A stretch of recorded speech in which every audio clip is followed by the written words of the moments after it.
Hey there, I'm Nicholas Dubois, co-founder of Advanced SimRacing. We are a Canadian company. So what we did here today is for a real petrol head. He's really passionate about cars, as you can see behind me. We did a turnkey solution for him based on his needs. We try to gather as much information as we can on our client. And like we did today, we install a D-box system. We install ultra-wide cube control steering wheel. We try to provide the best quality for your budget. So let's say if you want a budget of 10 grand, we're gonna give you something that's the best for 10 grand. If you want 20 grand, then we always try to stay within your boundaries. We do try to make it as easy as possible. So the client, once we install everything, it's pretty much gonna be a turnkey. So he's gonna press start on his computer, and right after, we'll try to explain everything, how it goes, how it works, and then he's ready to go. Our aluminum is from USA, treated in Canada, cut in Canada. So we do sand all our aluminum piece just to make sure the powder coat sticks to it. And that's one of the reasons why we use powder coat, is to make sure you have the best aluminum finish in the industry. And our quality is beyond what you can get with any other competitors right now. We are really, really passionate about all the gear, all the cockpits, all the sim hardware, and that's why we want to create something that's really going to reflect our passion into our product. Come visit us at advancedsimracing.com. You can always reach us if you have any questions. You can call us, you can text us, you can go on Facebook, like our page, ask us questions over there, and we'll make sure to answer every questions there is. We are very passionate about what we do, and we try to make it as easier for you to go into the sim racing world, because there's a lot of gear, there's a lot of options, but let us guide you through your process, and let's hope you'll be an Advanced Sim Racing customer.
It's been a tumultuous opening to the season, with the adjustment period for the drivers proving somewhat fraught with hiccups. That said, there's also been incredible racing up and down the field, and the unpredictability has kept the championship fight very much alive. Richard Regan Jr.'s first win puts momentum in his favor, so can he carry it over to Gateway? Let's find out as we get ready to watch Round 5 of the PRL NASCAR Cup Series, and you'll see it all live here on the Global Sim Racing channel. Hi, I'm Joe Peak, and with me in the booth is DJ Clark.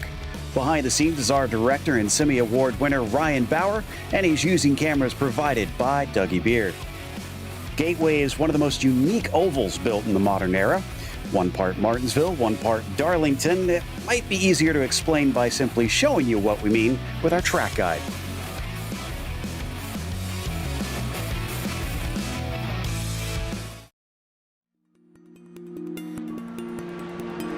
Worldwide Technology Raceway, a speedway born out of the speedway boom of the 90s. More colloquially known as Gateway, the track sits in Madison, Illinois, just on the other side of the mighty Mississippi, from St. Louis and its famous arch. And like that arch, Gateway has become a passage to the western United States for many series calendars. The facility itself opened in 1967 for drag racing, but the changes started in the mid-90s when the land was raised and the rebuilding began. As part of the rebuilding, a 1.6-mile road course was built inside and using part of the 1.25-mile track we are here for today. Its egg-shaped and differing ends in both radius and banking is a challenge for anyone trying to set up a car here.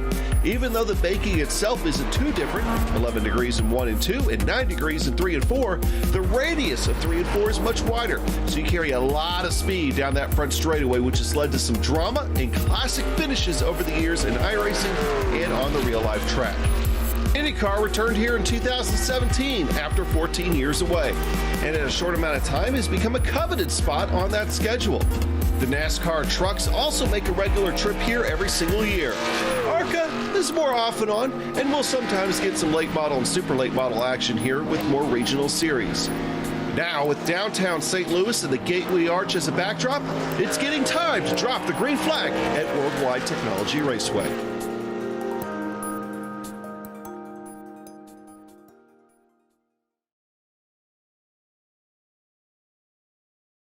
Well, DJ, it's seen IndyCar and NASCAR, and it's had a bit of a resurgence recently, but let's see how it handles with next-gen cars.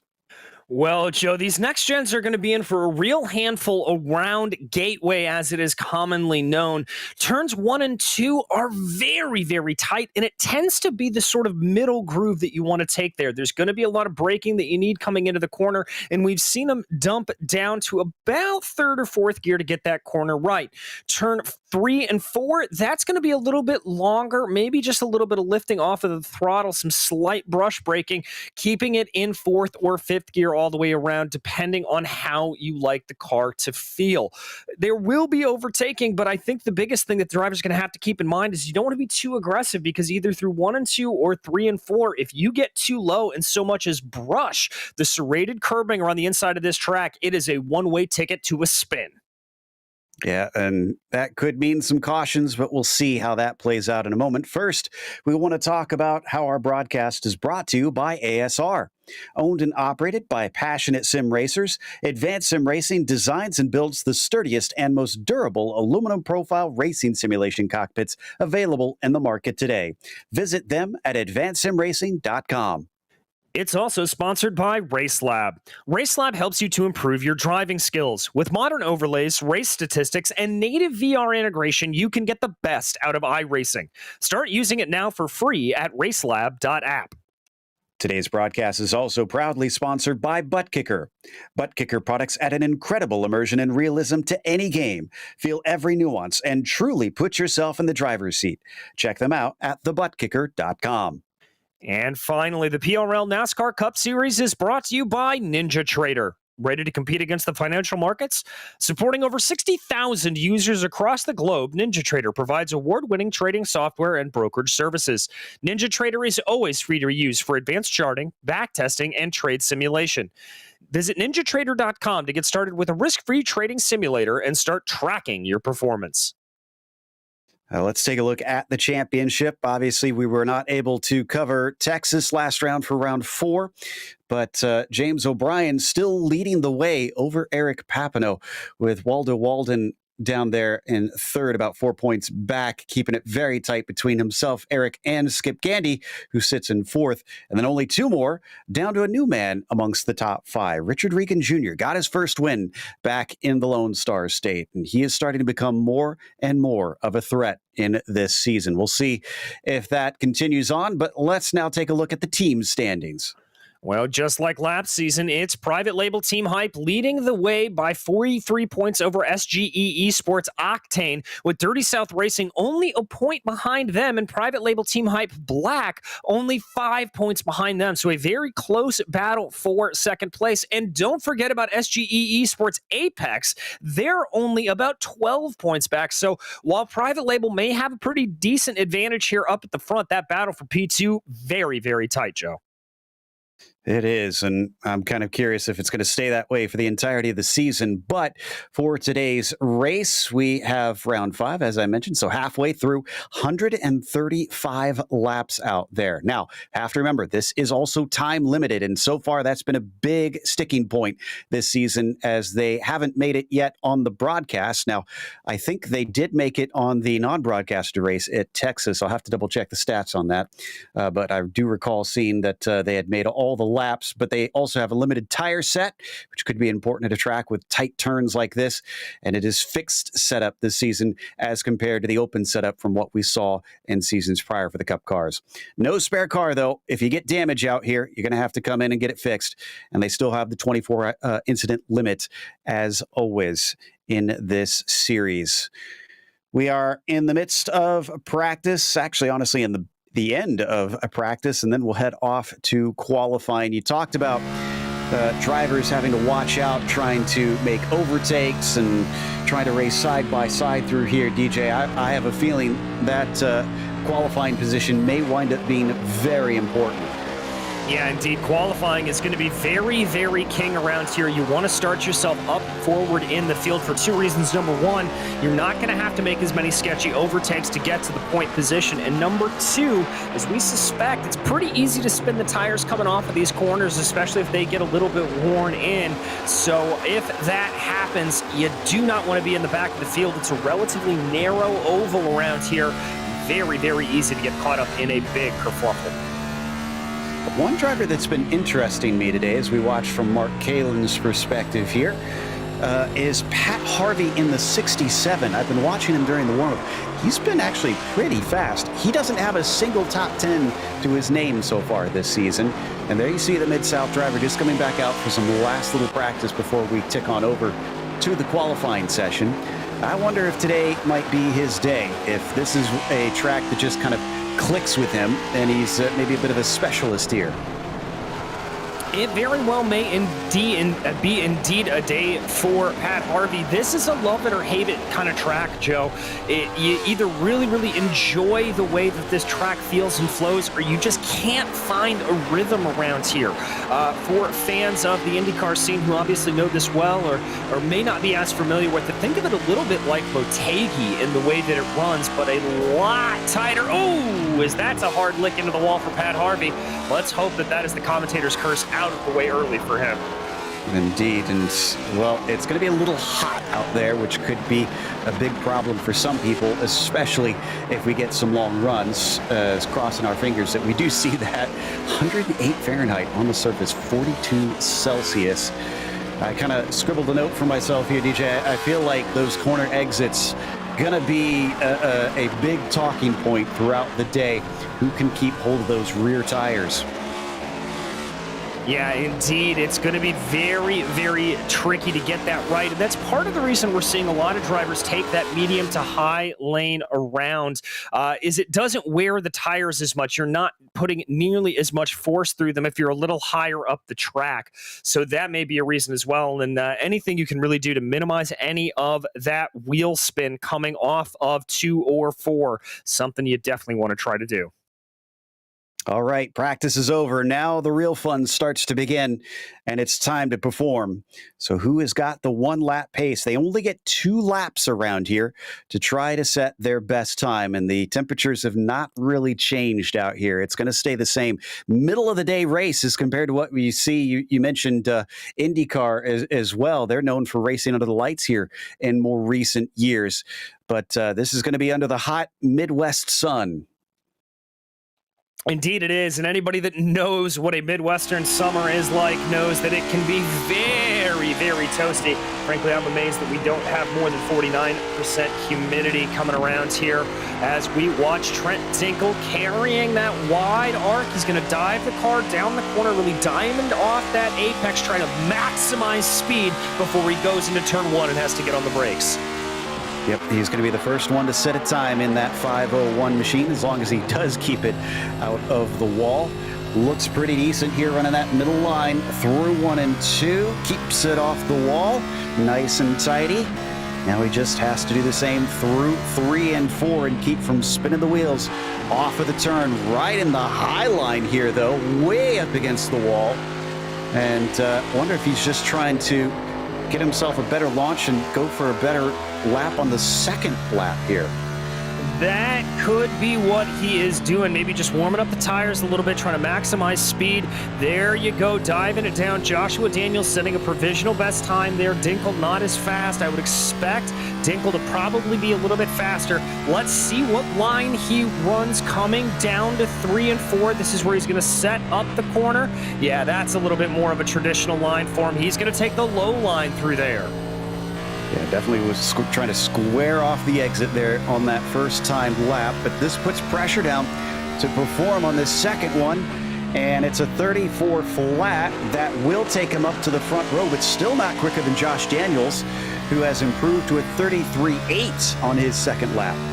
That's a very, very impressive run from Joshua Daniels. I see Taylor Stout up to 4th, James O'Brien up to 5th as they come across the line here. Richard Regan, only good enough for 14th on his first lap. Pete Bladon putting into 10th.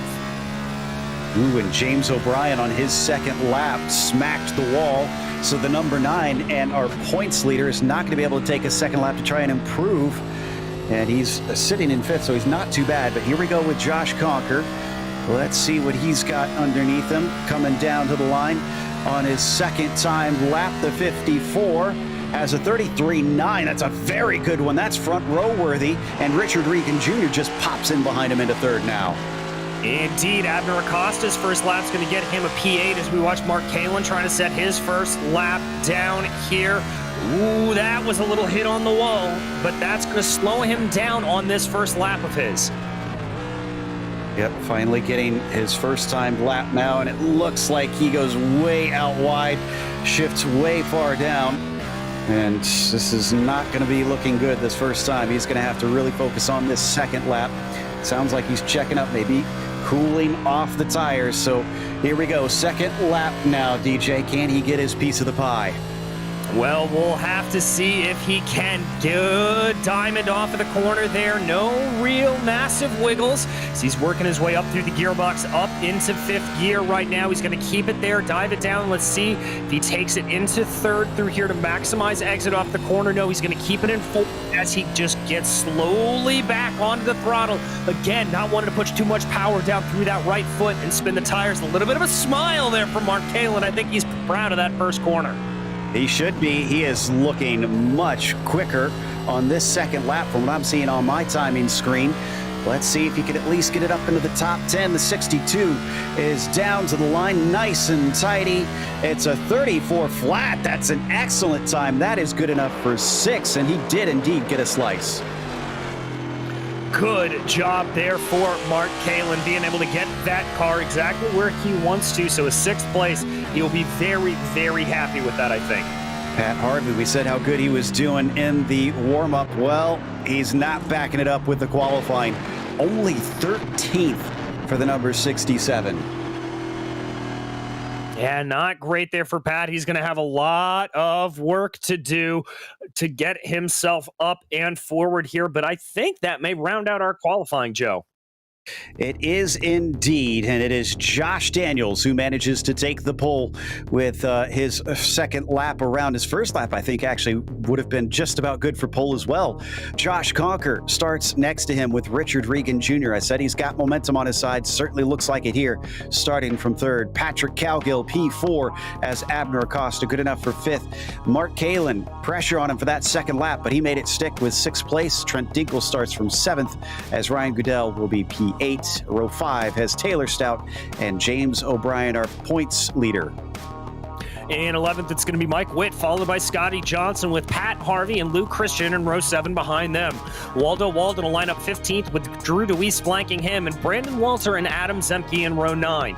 Pete Bladon will be in 19th, and Byron McDonald will round out your top 20.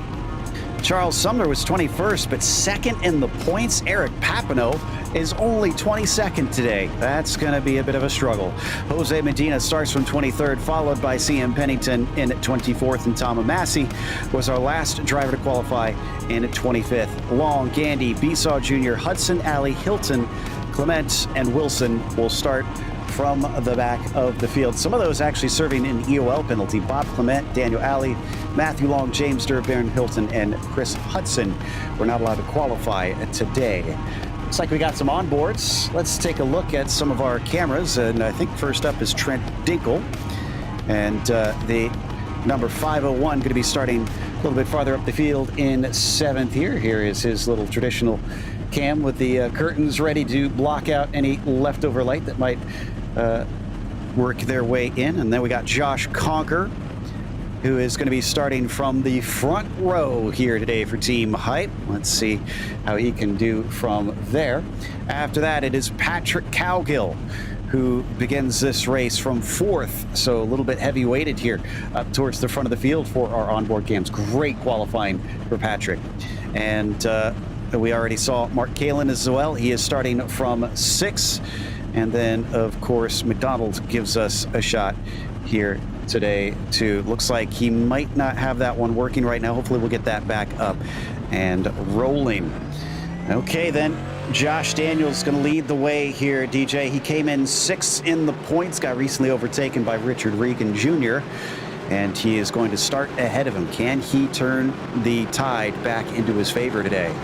Well, he's certainly going to try to, Joe, and I really think the way to go around here at Gateway today is just going to be about minimizing those incidents, minimizing wheel spin, keeping your car pointed the right way. If you can keep yourself out of trouble, last 10 to 20 laps, that's when it's going to be go time. Already on the backstretch. Look at a single pace lap around here, and then we are on our way. Again, 90-minute limits. So cross your fingers that we don't get too many cautions out there today.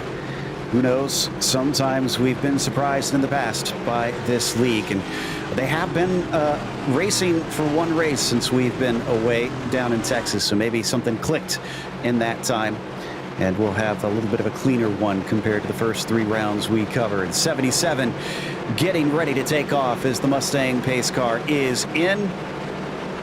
And Josh Daniels has to wait for the call from Barney. And the green flag is out. We are on it. Not the greatest of starts from Josh. The 77 with a nose behind Josh Conker on that outside, but the inside line tends to be desirable here at the start, and he's going to be able to get ahead. Indeed, Daniel's able to do it. A big wiggle there out of Josh Conker. Side by side between Regan and Cowgill here as they work their way down into 3 and 4 for the first time. So far, so good, but still a lot of side-by-side racing, and there goes the 31 of Cowgill up into the wall, and is that Regan? Regan Jr. gets sent hard and into a lot of damage. The 07 finds himself getting a secondary hit.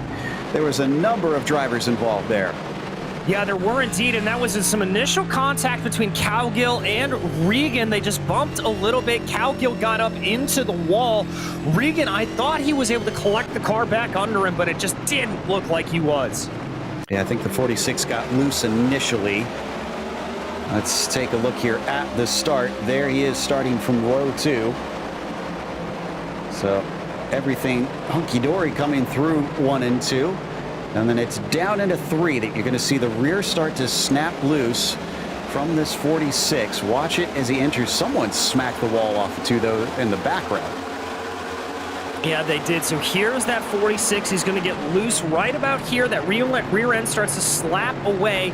Cowgill gets up into the wall. Regan tries to get it, and then Dinkle left there. Really nowhere to go with the slow car in front of him, and that's what causes that secondary impact. Patrick Gill collected again as the 07 becomes involved. And then looks like the 44 of CM Pennington also got a piece of him. Otherwise, I think most everybody else managed to avoid it. There we see from Dinkle's perspective where he just becomes a pinball, unfortunately. Yeah, just really nowhere to go. Some unfortunate bystanders there in the background. Dinkle going to be getting some pretty extensive repairs there. You can see him checking his phone. He knows this is going to be a while. Well, got to tweet and let the fans know what's happening now that he's just got nothing better to do. Unfortunately, going to sit stationary for at least a moment. It looks like Regan Jr. obviously taking some repairs. Cowgill as well. Scotty Johnson, I see. Charles Sumner just went in and out. I don't think he got a piece of that, did he? No, I'm hearing that there was a little bit of a bump from Charles at the start. Only 6 seconds of repair needed to Sumner's car, though, so he will be able to be out and on his way with virtually no damage. That happening so far up at the front. That could have been a lot worse, but that definitely took out a few major players. But Conker was ahead of it, so he's still good. We see him on screen right now. Mark Kalin managed to avoid as well. He gets promoted up into third. And how about Abner Acosta? This could be important for him, as I'm sure he'd like to add to his truck championship, get a cup championship as well. The 5 up into the top 4 as we're already getting ready to rack up and restart. Indeed, we are. Race control just giving some final commands to the drivers as they bring their way through 1 and 2. Lights are off. Everybody just needs to calm it down here a little bit to get everything off and ready to go. Okay then, so we didn't complete the first full lap of racing. Maybe second time's a charm. We check in with Kalin once again, starting from third. Got a little smile on his face once again. So I'm glad to actually see a driver showing emotion. We have so many drivers that just seem almost robotic out there sometimes, so focused all race. And Kalin showing his heart on his sleeve, at least in these early stages of the event this evening. Looks like the iRacing pace car getting ready to give way. This time it's a very early go from the 77. He does not wait, and the green flag is out here at Gateway. Wow, big jump over Cocker as Acosta is going to be able to outrun Kalin down in the first turn, and the top 6 or 7 immediately go single file. Yeah, the first driver really tried a different line. There's the 66 and Taylor Stout in the back. We ride on board right now with Ryan Goodell, the one-back racing driver, coming up behind his teammate of Mark Kalin. That's James O'Brien there in the back, trying to have a little bit of a move down to the inside on the 14. On board with O'Brien, looking forward underneath the 14 of Goodell. Can't seem to do anything with it. He's going to have to let him go. Will he also be overtaken by the 66? Shows his nose a little bit. Thinks about outbraking him down into 2, nothing doing. No, he's going to have to woe that car up, and you can see a little bit wide at the apex there. Not exactly getting that car wound down the way he would have liked to do, so Taylor's going to have to wind everything back in here and see if he can maybe get a better run coming through 3 and 4. I anticipate the majority of the overtaking being into 1 and 2 with that little bit of a heavier braking zone. And with this being a fixed setup, it'll all be down to the drivers and how they drive the track rather than setting up the car to handle this uniquely egg-shaped oval. Riding that middle line still, as I'm looking through the field, it's mostly single file. We do still have a bit of a battle between the 84 of Walden and the 28 of Long. And as soon as I say that, Long's going to be able to outrun the 84 for that 15th spot. Indeed, jumping back in the field, this is Brandon Walter back in 17th, taking a look at Waldo Walden, trying to see if he can get anything moving along. It looks like, as we suspected, Joe, overtaking at a real premium here.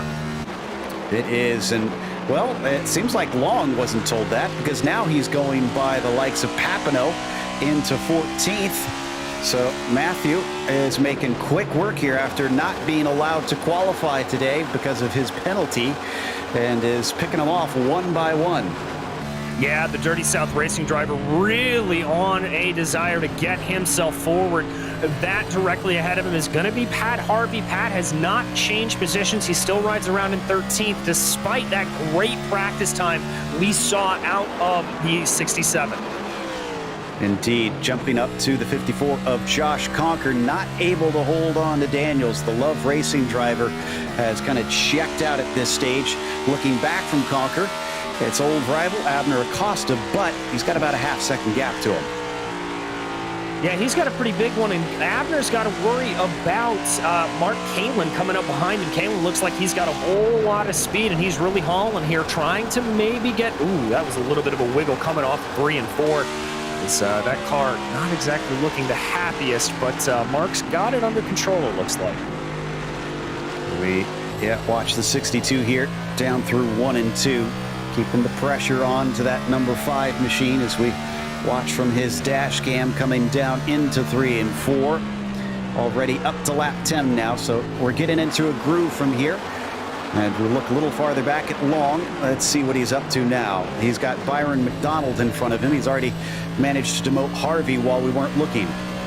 Yeah, Byron taking a little bit of a wider line there off of the corner. Matthew Long, he is really going to be using out that right rear tire there, pushing as hard as he is on the outside. Those right side tires are going to be getting a lot of wear, so he's got to be careful about that. He doesn't want to wear them out too early. A bit of a sketchy exit on the corner for the 8s, and he knows it. He's just going to give that one up. It looks like lets the 28 inside. Nope, I spoke too soon.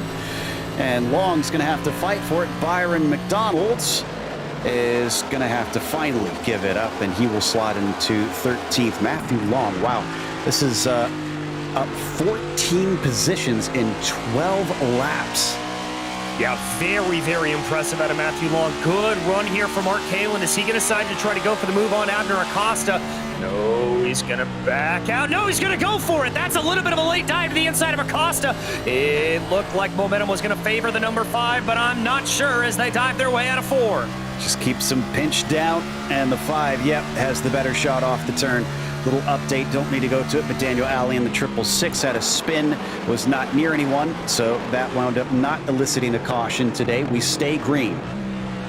Indeed, we jump back here to Byron McDonald riding around in 13th right now. That's Adam Zemke and the very fast-moving Matthew Long right ahead of him. Long already able to demote those two. Slow car on the backstretch. Drew DeWeese, he's still rolling, even though he's off the pace. Did he hit the wall? He did indeed. He got loose out of 2. You're going to see the 23 on the replay here. Really spear it into the exit wall, though, and thankfully everybody behind had enough room to react. Woo-hoo-hoo. Just enough room. Yeah, that is a very painful hit. A lot of damage to the left front and right front of that car. Right on board with Matthew Long, who had a bird's eye view of the whole situation. Yeah, that now gets him up to 11th. One more spot for him. He's now caught up to Byron McDonald as we see the replay from his view. I'm sure he's glad that he was able to avoid that. Actually, looks like maybe he lost. Yeah, I think he lost that position to Byron because of having to avoid the wrecking car. Back to Mark Kalin once again. He's not giving up on this podium position. No, he's not. He is keeping the fight right to Abner Acosta. Well then, and a little casual scratch ain't nothing. He's still got control of it. No wreck, no problem. Exactly. He'll lose a little bit of time to Abner, but he is certainly able to keep his weight going forward. Some massive car control there for the 62. Okay, well, collect your breath and keep it going. Meanwhile, coming back to McDonald, well, it's not just Matthew Long making a charge. McDonald going past Luke Christian. Long's actually in front of him. Again, he seems to keep making moves when we don't have the cameras pointed there. Pat Harvey behind them, trying to do a bit of the same. But looks like the 21 and the 57 side by side. Harvey can't keep the speed up in comparison as we're finally joined once again by Richard Regan Jr. multiple laps down. Indeed, we are. Regan able to get his way back out of the pits, thankfully. It looks like he's going to be about 13 laps down at this point, so very tough to him. Off the corner, and Luke Christian trying to keep up with Zemke, who he has fought hard with this last lap.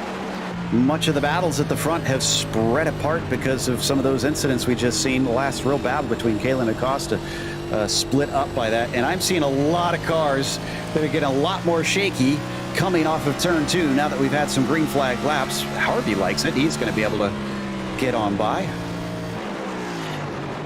Yeah, they're starting to wear out the right front a little bit, diving into the corner and diving out, and so they're going to push loose here on the corner exits.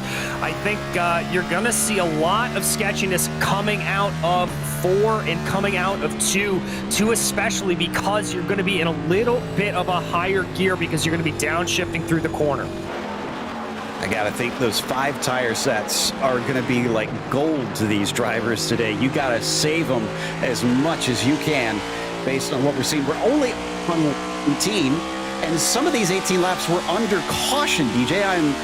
Wow, if they're experiencing this push loose problem this early, this is gonna be a tough one today.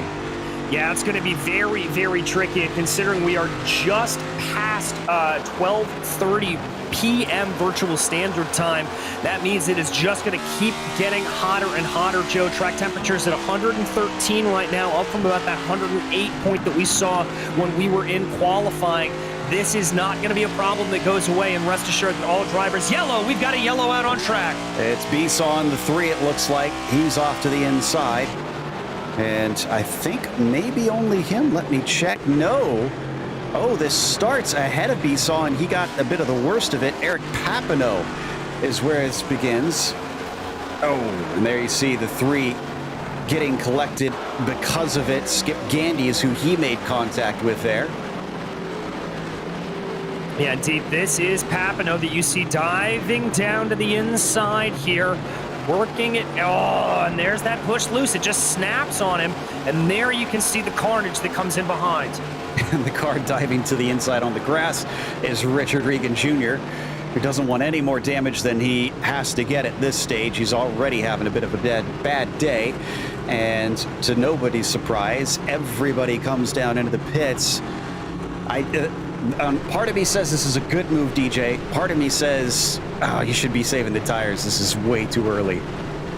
I think it's a mix of both, Joe. I think the drivers may not have been expecting just how much wear they were going to be getting, and so we may see them be a little bit more cautious on this new set. If that's the case, I get the move. If not, come the end of this race, they're going to be in a world of trouble. Ooh, and Josh Conker missed his pit stall, had to back up into it. Will that cost him some positions? Coming back out, Papineau missed his pit stall completely and just kept on going. So he's going to have to cycle back around. And yes, indeed, Conker loses his spot to O'Brien. Indeed he did. So running wide of that pit stall there, hurting Josh Conker. Still in the top 5, but with just as tricky as we've seen it is to pass around here, it's going to be very, very difficult for Josh to try to move forward and regain that position. And I think we had the same deal for the 62. He is way out of position, down to 11th. So, yeah, he went way beyond it as I'm looking on my replay. He had to back up a mile there to try and get back into his stall. So lost a lot of spots and has a little bit of pie on his face now. Yeah, a little bit of frustration there for Mark Kalin. I think he is not going to be happy with that. He was putting up a good fight to Abner Acosta, but now we'll have to see if he is able to do what we've seen Matthew Long do, be able to fight his way through the cars that are a little bit slower on pace and move his way forward. Okay, so our second caution of the day. And so far, it looks like Josh Daniels is still the man to beat.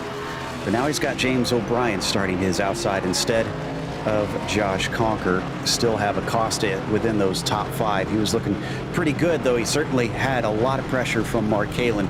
That won't happen anymore unless Goodell picks up that role and tries to challenge him. But I think we need to cycle a few cars by. Yeah, we still have the lights on, so still got some time to contemplate how things have been going. I mean, they've been very, very sketchy, Joe, and we're getting some reports that the tires didn't appear necessarily massively worn.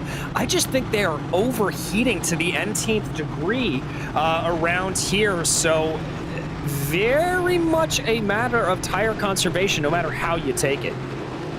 Absolutely. And, okay, well, I mean, everybody's in the same boat here, because as we said, it is fixed setup. So it's fair in that sense, and it's all down to who drives it, who deals with it better. But I mean, what do they need to do at this stage? How do they try to preserve them? Is there any tricks that they need to try and employ? It is just about being smooth, smooth, smooth, smooth, smooth. Don't make any aggressive lunges into the corner. Try to really arc your way into the corner as much as possible. If you are able to at all, keep on that middle to high line, because you're not going to be putting as much force into those front wheels to dive it down low.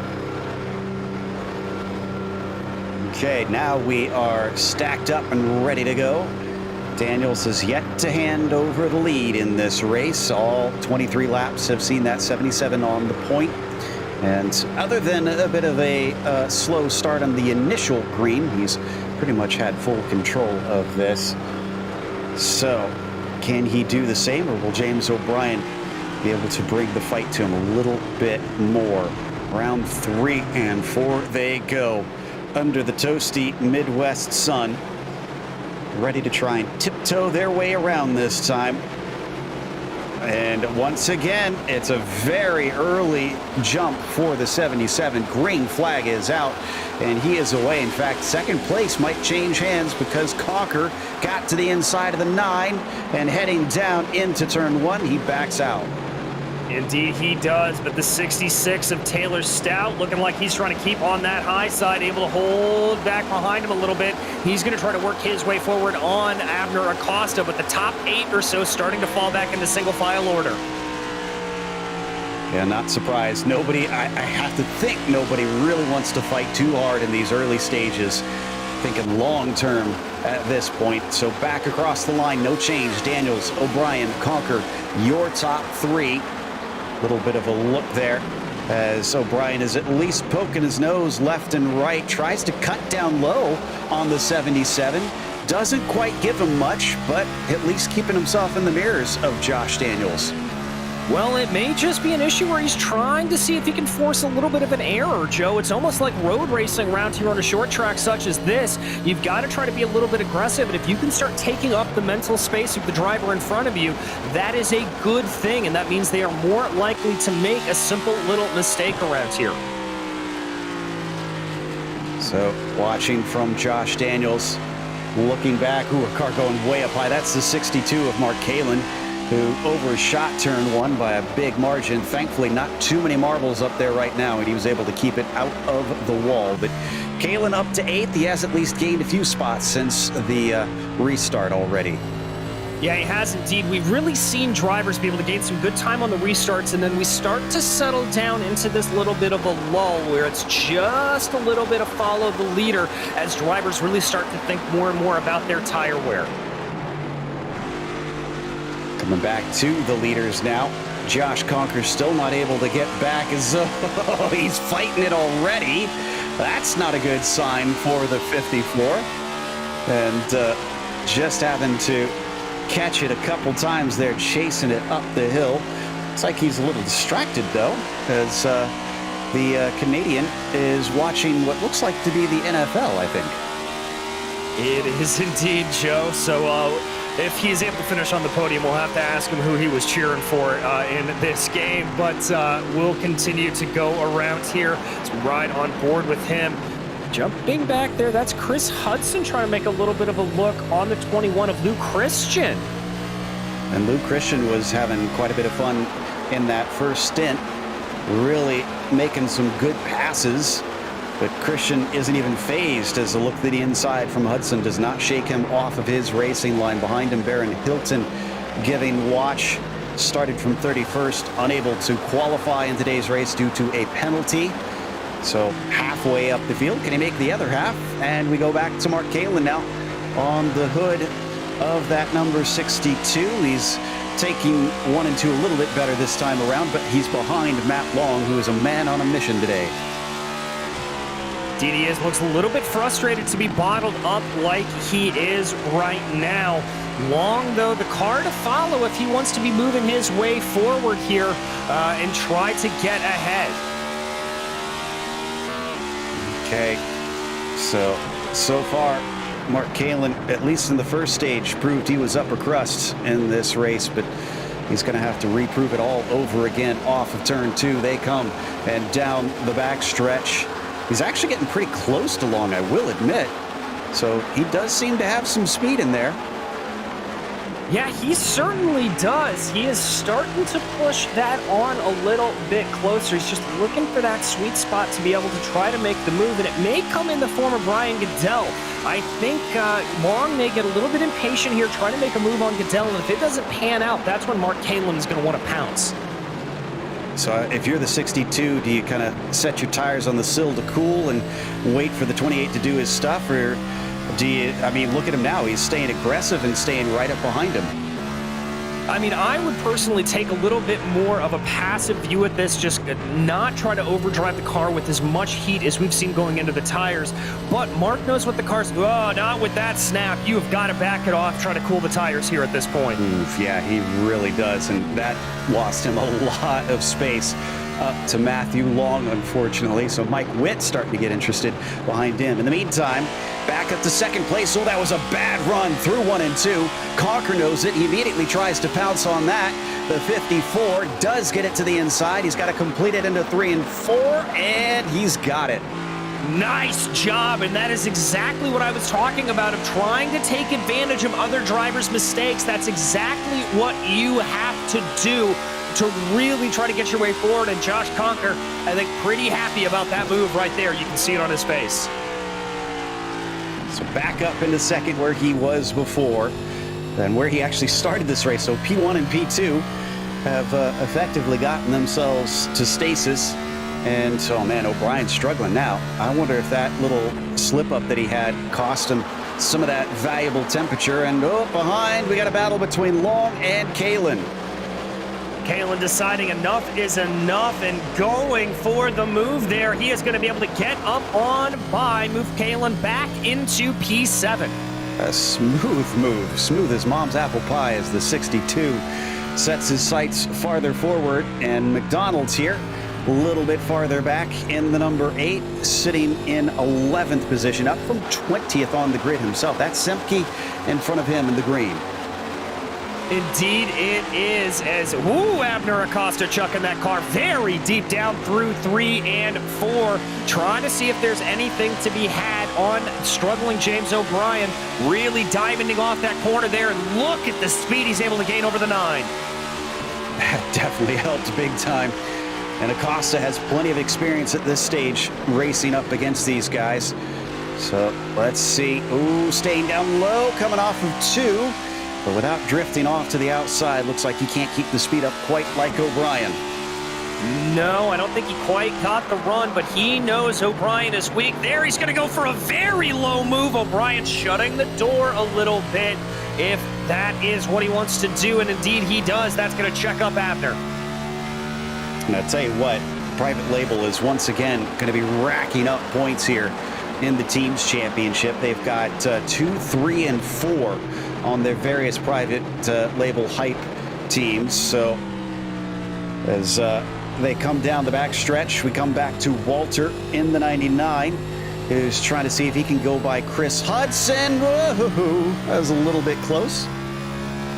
Just a little bit too close for comfort, as there you see the 62 of Mark Kalen and Taylor Stout again duking this out. Stout trying to get to the inside of him here. Let's see, almost bang of doors as they cross the start finish. That's going to be Matthew Long getting very interested in it as well. We ride on board of his hood. And I've got a feeling that if Long sees an opportunity, he is going to try and follow the 66 through, but he's got to catch it instead, keep it out of the grass, somehow manages to do so. The 26 of Mike Witt is going to be able to go on by, so instead of a position gained, it was a position lost. Very, very lucky for Matthew Long. That is all that cost him. We are seeing some absolute incredible driver control here today. Waldo Walden diving down to the inside of his teammate right now to see if there's anything to be had. But I don't think Jose Medina is exactly going to let that by. Nope, they're going to stay side by side as Walden takes it into the first corner with the inside line, but that's a pinched line. Has not worked out well for some drivers, especially later in the stint, and he does indeed get loose. The 24 of Medina makes easy work of that. Yeah, Medina recognizes it and is just able to eke his way by, but here we've got a little bit of a battle starting to shape up yet again. Josh Conker wants that lead. He is all over the back of Joshua Daniels. Wants to put Private Label back into P1. But Team Love is not going to let him have it. Has to catch it big time. Not having fun out there, it seems, based on his reaction. No, not at all. And Greg Wilson, that car that you see diving down pit lane right now. But definitely having to wheel it again. Look at how much steering he's having to put into that car. Oof. And that's going to be using up those tires. That's just going to overcook them. in a big way as this continues on. And a few drivers do seem to be trying to save compared to others. I see comers and goers, as they say. And I wonder if the 14 of Goodell is one of those that is just being a little bit tiptoe out there right now, because Mark Kalen's gaining on him. I mean, I have to say, I like that idea from Ryan Goodell. Try to extend this stint as long as possible. Let the drivers around me burn up their tires, overheat them. Play this cautiously. We have been going very, very long here under green. You don't know when that next yellow is going to come. Much better to be cautious than aggressive. Yeah, 62 immediately up to the back of him as we come to Baron Hilton now. Earlier we were saying he made his way halfway through the field, so he's fallen down a little bit. He's down to 17th, sandwiched between Walden and Besaw Jr. Besaw was one of those involved in recent incidents, but doesn't seem too damaged. He's chasing Lou Christian in that number 21 up ahead. Christian a little bit higher than both of them behind. Tries to diamond back down and cut across the late apex. It actually works out fairly well. It really does. He's able to get a good run there out of the corner. Let's see. Not able to make anything. We're starting to hear some reports from drivers. Careful, Waldo. You don't want to be bumping and rubbing here with as loose as everybody is. And Walden is the one that gets loose, and he finds himself gathering it up. And the 84 falls all the way down to 22nd. That one bit him hard. Yeah, really did. Flew a little bit too close to the sun there, and that's exactly what can happen. We jump back up to the 66 of Taylor Stout, trying to close back in on the back of Mark Kalen. Kalen taking a little bit more of a conservative, higher line through there, and it looks like Stout is really trying to push him. Ooh, and takes a little peek into the inside of 3. Here's what I find interesting, because we were talking about the tire preservation and their decision to pit and take tires last time by. It was only 20 laps, 135. If we're talking about splitting all 5 sets evenly out, that's 4 stops. 20 laps is not enough. You're going to have to do at least one longer than that, if not all of them longer than that. Yeah, indeed. You've really got to try to stretch them out as long as possible on this run here in particular. And remember what I said when they came in, Joe, that they may have been pushing a little bit too hard on those previous sets, and they just came in there to try to take advantage if they could now. Looks like Abner Costa managed to get by Josh Conker that time through 3 and 4. Not sure what caused that. Wonder if the 54 just doesn't want to fight it here. Let's take a look. Did he have a mistake, or is he just deciding that's too much pressure? Let's look after the tires instead. A little bobble, nothing really dramatic. Doesn't look like he's gaining a whole lot. And down into the corner, well, he shows his nose. Yeah, 54, I think, just decided better to give way and fight another day. Yeah, I think that's just discretion proving the better part of valor there for Josh Conker, just opting to let by. I think that's a good call from him. Getting word from a few drivers about the tire condition. Sounds like Kalen's saying he's starting to lose the right rear. 98 says he feels pretty good. So that is Charles Sumner, who's still trying to work his way through. He's sitting in 13th. Haven't really looked at him much, but running a decent race himself. I think he just overtook Brandon Walter potentially here. Nope, or maybe it's going to be the reverse as Walter in the 99. It's a little sketchy coming off of 2. Yeah, a little bit sketchy, but still able to keep everything together. There's another dive down for Walter as he starts to drift up the track. Is this going to be opportunity for Robert Besaw Jr. to maybe try to go in there? Is Walter looking all kinds of sketchy down on that low line? Yeah, the 3 has a much better shot off the corner this time. And I think he might be able to take this one away. The 99 knows it. He lifts early and lets Besaw Jr. through. This is almost looking a little bit more like a Formula E race or something. Everybody's just trying to conserve and draw things out for this first stage. Yeah, they really and truly are as we tick closer and closer to that lap 50 mark as Josh Conker has lost 3rd out to James O'Brien. He is struggling, Joe. See, I'm thinking Conker maybe not struggling. No, maybe he is. Oh, he is struggling. Nope, never mind. I was going to say, I think he maybe is trying to conserve, but that was a big catch there for the 54 once again. And he did just clip the wall there on the exit, but I think he got away with it. Yeah, just barely got away with it. Again, look at how squirrely he's getting come on off the line. My goodness. Time to head down to the creek. He is fishtailing. He's got plenty of them on the hook. And the 54, let's see, is this one going to be any better? Not by much. Still a little bit of a slide, but he managed it better. Looks like he's also got a little bit of right front damage to go along with it. That car in a whole world of trouble there for the private label team Hype Black driver. Okay, so Conquer is praying for a caution here. A lap 50. This has gone farther than what they experienced under green in the first 20 laps or so. And they had a caution in that one there as well. So we hop back to Kalen. Well, he's gotten up to 6th now, up from a restart of 11th, gain of 5 positions. He's been pulling along Matthew Long with him in that 28 back there, but both seem to have stalled out slightly. They've been chasing Ryan Goodell. And some help from a hero in the background, too. Indeed, he does. You can just see, though, and look at him compared to what Josh Conker was doing. Look at how smooth he is coming in and out of the corner. This is a driver that's doing a good job with the throttle inputs and saving tires here. Watch this. Okay, of course I just jinxed him. Of course I just jinxed him on it. Oh, and this might actually lose him a spot because Long's coming up on the outside. Does Long go through, or is the 62 going to try and use up some more tire fighting it?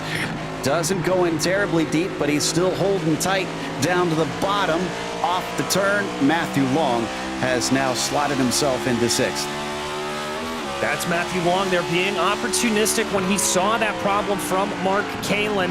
Good job. We're getting some reports that drivers are starting to get tire warnings here. That is not a good sign. Now, I'm curious, is that a tire warning for temperature or is that for wear?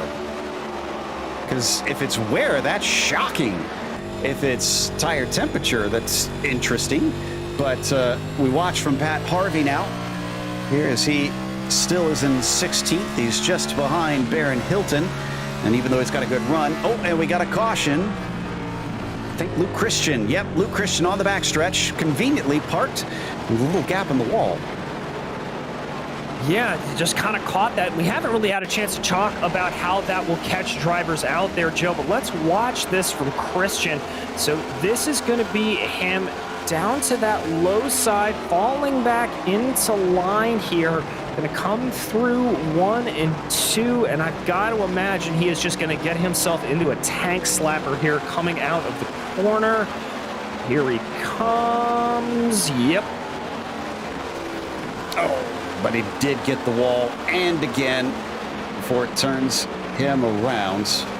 That would have taken at least a little bit of the blowouts as he scrubbed off some speed, slowing up into there. But that is such a strange feature. And of course, we don't always see it in real life. When IndyCar comes here, they block that up with concrete barriers. But here in the sim, it remains open as we get a nice little view from down low there on it. And there's the pace car, allowing everybody the sweet relief of fresh tires.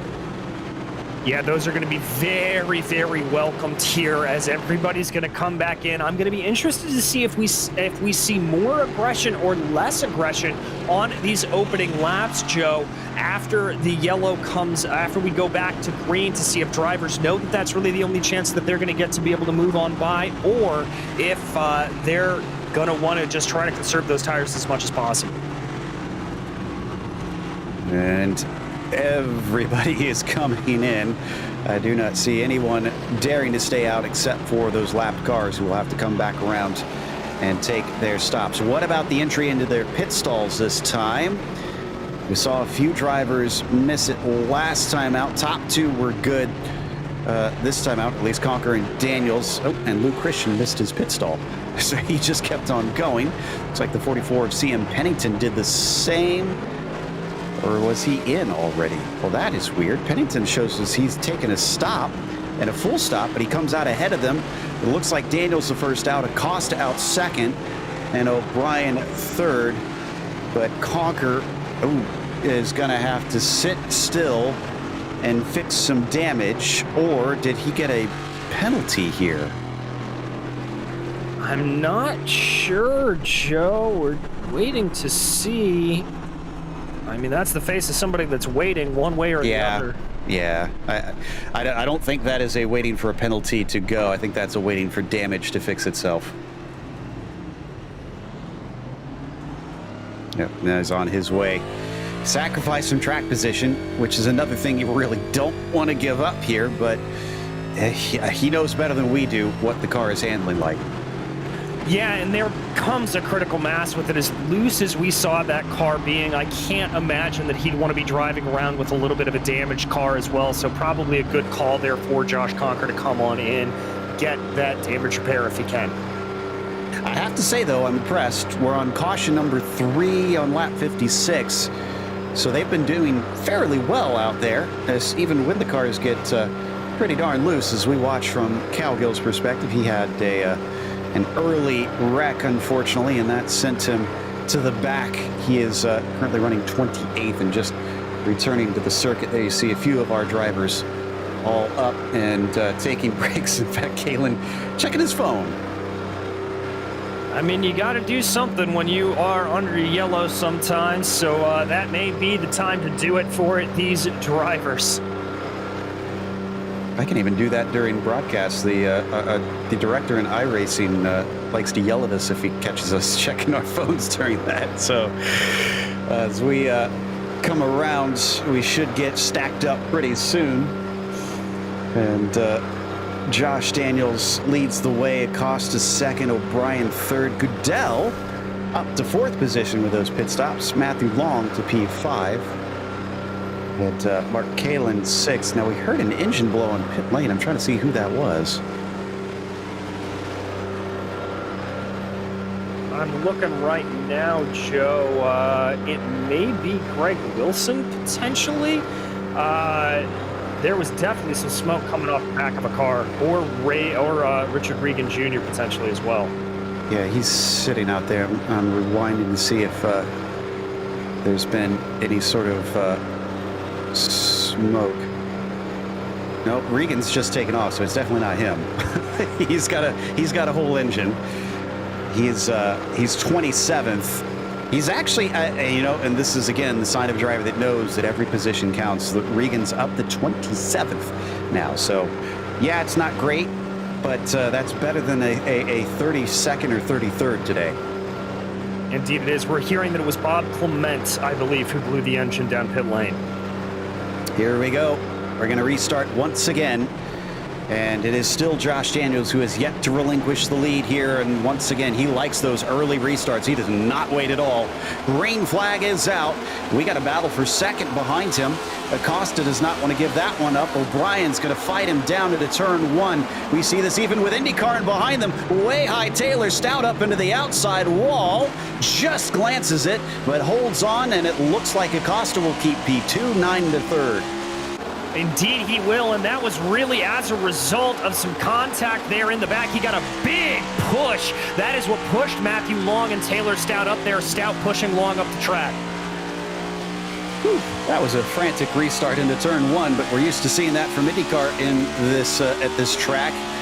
Down the front stretch once again, Stout's already trying to make up for it. He is attacking on Mark Kalin behind Matthew Long as we ride on board with him. There you see. And it looks like Stout was not able to get by the 62 as they fly off of the second corner onto the backstretch.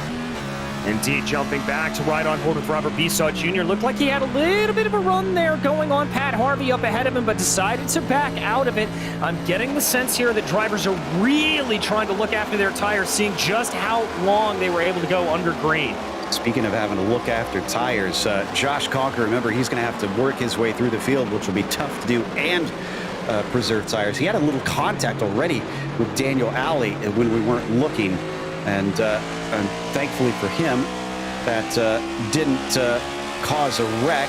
Actually, just avoided a wreck as Jose Medina nearly lost it, and now he went by him, so that's Conker up to 18th. My goodness, this has been quite an active lap for the 54. It really and truly has. The 54 just kind of yo-yoing around here. A lot of craziness for him as we look back there, as we're going to go back to the GSRC replay to take a look at that. So here we go, watching this one coming through 1 and 2, and Josh Conker chucking it in. He's already thinking about a move, and then he's got to think about avoiding that. Oh, holy cow. That'll get your heart rate going. Yeah, tell me about it. Josh Conker doing a great job and making a pass during all of that. Absolutely incredible. Whew. So let's see, who was that actually nearly spinning out? Because whoever that was definitely used up a lot of tire right there. Back to Conker once again, giving us some entertainment, and it is a hornet's nest in front of him. That is Waldo, Hilton, Walter, Charles Sumner, all in a feast in front. Does he have the space in his stomach to chow down on these spots? Whoa! Whoa, and he's going to make contact. Hilton gets shoved into the outside wall. No caution, he holds on to it. Oh my goodness gracious, that is the definition of a full send, and you can see his reaction. I think he's a little amazed he pulled that move off, Joe. Oof. That's not going to make friends. Hilton can't be too pleased with that move, as that was full send into the corner. Still running, though, both of them. And let's take another look at that one. All right, so here he is. You can see him just get the move on Waldo Walden, and look how far back he is to make this move. Just whoop, right down to the inside, and there is that contact as Conker pushes up the track a little bit as he goes.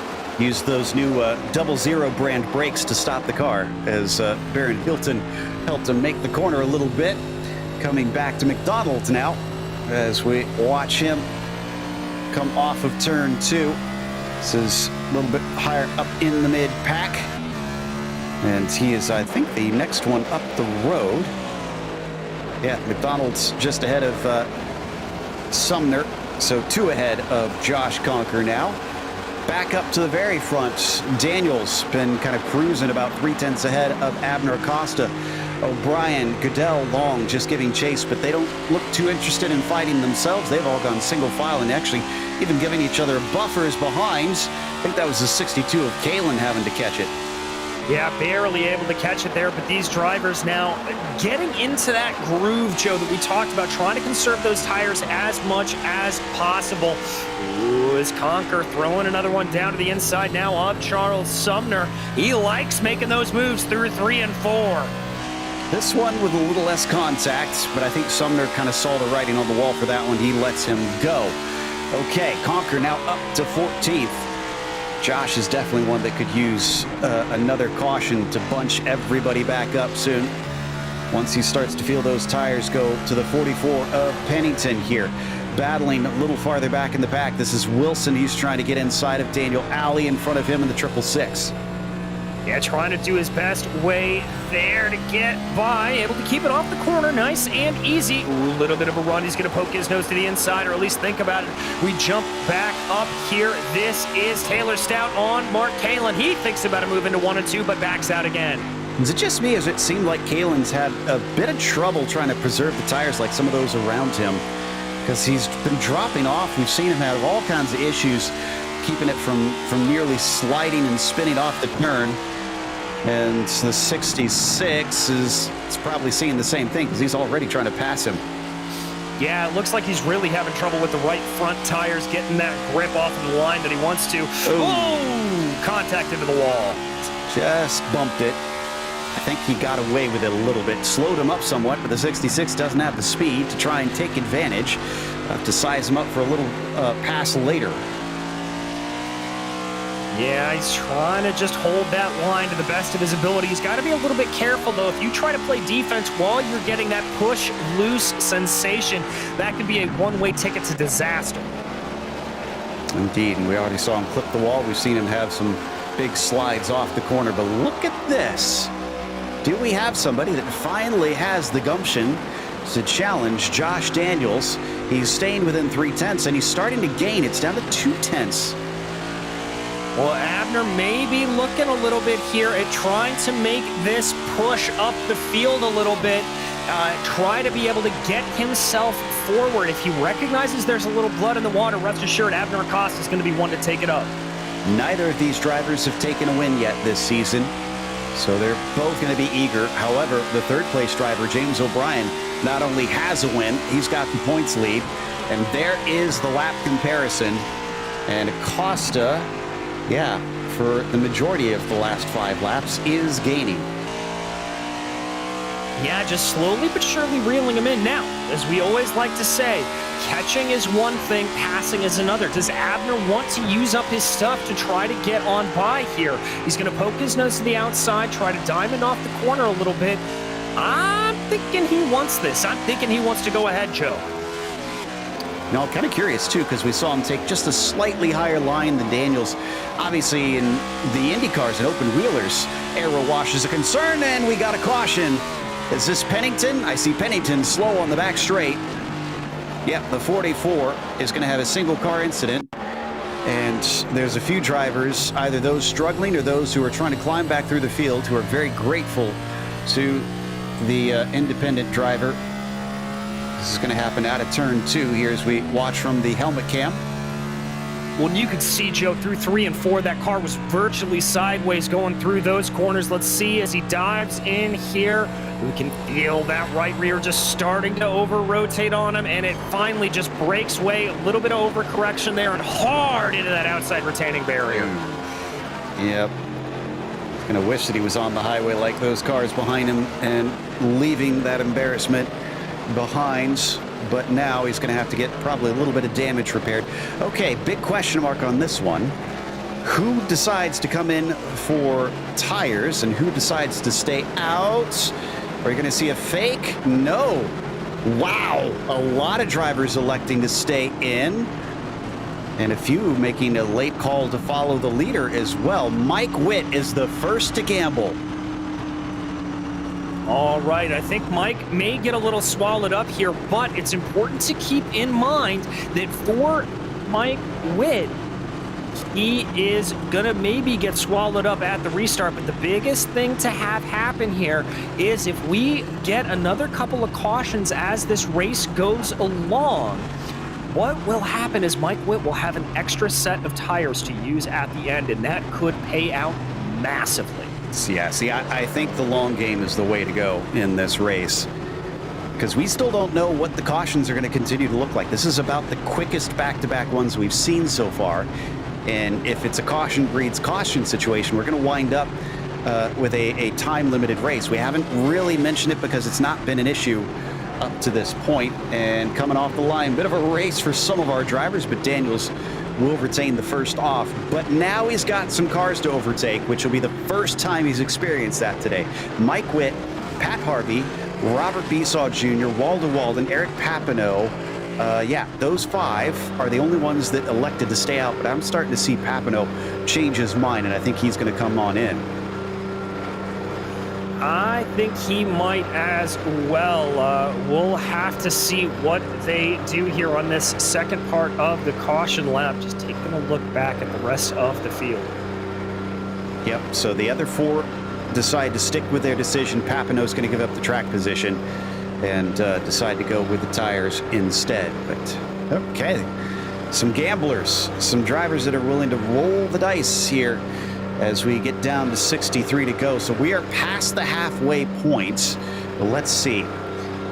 They only have 1 tire set left after this, those who just pitted, which means of our drivers, Mike Witt, Pat Harvey, Robert Besaw Jr., Waldo Walden are the only ones that will have 2 sets from here to spread amongst these 62 laps, about 30 each. And we know how hard it is to try and stretch those tires. Actually, less than that. That would be... No, that would be 2 sets. Yeah, so these other drivers will have to do 30 laps each on theirs. Or no, am I getting my math confused? I've done math, DJ. I've committed the cardinal sin. I've confused myself. No, it's all good. I think what it is that the drivers behind will probably have to do 30. You were right. The drivers who have taken and only have one set left, they'll have to do 30 at maximum or thereabouts in an ideal world. The drivers who haven't taken tires here, they should be able to go, let's say, another 10 to 15 on this stint, and then be able to break up that final stint into about 15 to 20 lap stints. Yeah, that's what it was. Got to remember, thirds and halves is what we were dealing with that. Josh Conker had to lose more time. It looks like 32nd pit stop. And he has been sent back to 19th yet again. So he's got to do all that work all over again. Kind of curious if he took tires or not on that one. I almost feel like if you're Josh Conker, that's the way to play that, because he's already going to go to the back. He's going to burn up a set trying to work his way through. So let's save it to the end and see what goes from there. Yeah, that may not be a terrible decision for Conker, but all right. Here we go. We go on the leader, who is Michael Witt. 4 cars on 20-lap old tires. That's Witt, Harvey, Bisa, and Walden. Are they going to be enough of an effective roadblock to keep the likes of Daniels, O'Brien, and Acosta behind them? You also got to wonder, we haven't seen a restart on old tires yet. Are these guys going to have trouble just getting the thing going? Are we going to see spins up at the front and just an absolute mess? Or can they keep this under control? So there we go. For the first time, it'll be somebody other than Josh Daniels who will have control, and will Mike Witt down on the bottom go as quickly as we saw? No, he does not. He stacks them up. He doesn't want to try and accelerate with that steering wheel turn, and he gets a smooth run. Nice job to Mike Witt. In fact, he gaps himself over the field quite nicely, but let's see what the guys behind can do on fresh rubber. Abner Acosta worked in on the high lane there on Josh Daniels to see if he's got anything. They're going to come out of the corner. Noah's Ark here, 2x2, and a big checkup. But here comes Josh Daniels thinking about making this 3 wide. 3 wide, and he absolutely sends it in deep. O'Brien tries to as well, but it's the high line that counts for the 28. No, it doesn't. It bites him. He falls backwards. Now the 77 back forward. And look at this. We didn't even account for Acosta. Acosta stuck through all of them, and he is going to manage to get up to third potentially here. Sending it deep into 1. He's got it. He does indeed. So this strategy's starting to play itself out here and working wonders for the number 5 of Abner Acosta. A little bit of smoke there in 1 and 2, and I heard someone shout track clear, so I think we had a spin we didn't see. No caution regardless. Continuing side by side back there, as now Harvey has to give up, and Acosta gets into 2nd place. This is going to be easy pickings for the 5 to shoot himself up into the lead, but now Daniels dealing with James O'Brien climbing all over the rear of him. Battles everywhere you look in the beginning of this. That's going to be O'Brien trying to dab down to the low side, but that is Abner Acosta up to the lead of the race. Daniels slides, catches it. Oh, but that car's going backwards in a hurry after leading much of this race, and there's a wreck in front of him. It's Walden. They're to the inside. The 57 of Zepke as well. No caution once again. Indeed, if you get those cars pulled off to the inside of the track there will be no caution. They're able to get back rolling. We're going to go back and check out a quick replay of this. I just think this was Walden losing it out of the corner. Indeed, those rear tires giving out on him. He tried his best. And watch up ahead as those passes occur. And what a catch that's going to be from Daniels as well, the 77. And after watching that catch, I guess Walden just a little too amazed. Indeed, just absolutely floored there, I think, and he had to catch it and bring it around. So we're going to reset your order here. Abner Acosta, James O'Brien, Matthew Long, your top 3, Michael Witt and Chris Hudson in a slugfest for P4. And poor Adam Zemke, that wasn't the first time he had issues on that restart. He had already been put into the wall once. We didn't see it on camera. And now a second time, he has it even worse, is watching the 26 of Mike Witt not do too bad, frankly, being on old tires. In fact, he's the best of those on old tires at this stage. 25 laps on him, and he's still sticking it out in 5th. Make that 6th now as Goodell goes through.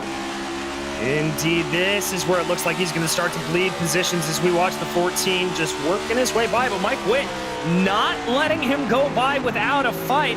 Mark Kalin maybe drive that car in and make him think about trying to get a pass as well. He's going to get a good run off the line. Very close up to the wall.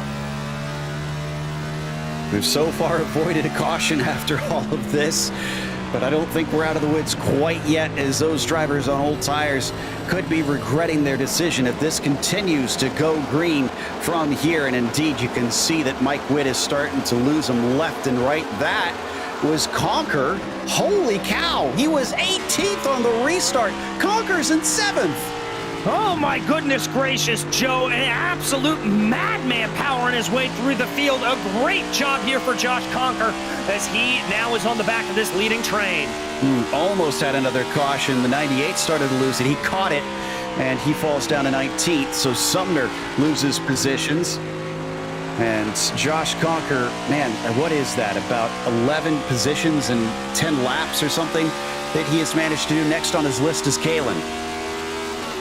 Exactly. We've talked about Kalin having some tire wear issues, so Josh Conker going to be able to hopefully get his way by relatively easy, push Mark Kalin by, but Mark Kalin also a very, very stout defender here. Had another car get doored, the 3 of Besaw Jr. Another one struggling on the old tires, is falling backwards and farther backwards, but it's a battle of the webcams between Kalin and Conker now. And they've got Goodell just in front of him. Goodell on the same strategy, is letting it drift up to the wall to 54. Might still be dealing with a little bit of that damage, which I wonder if that is also hurting his tire wear.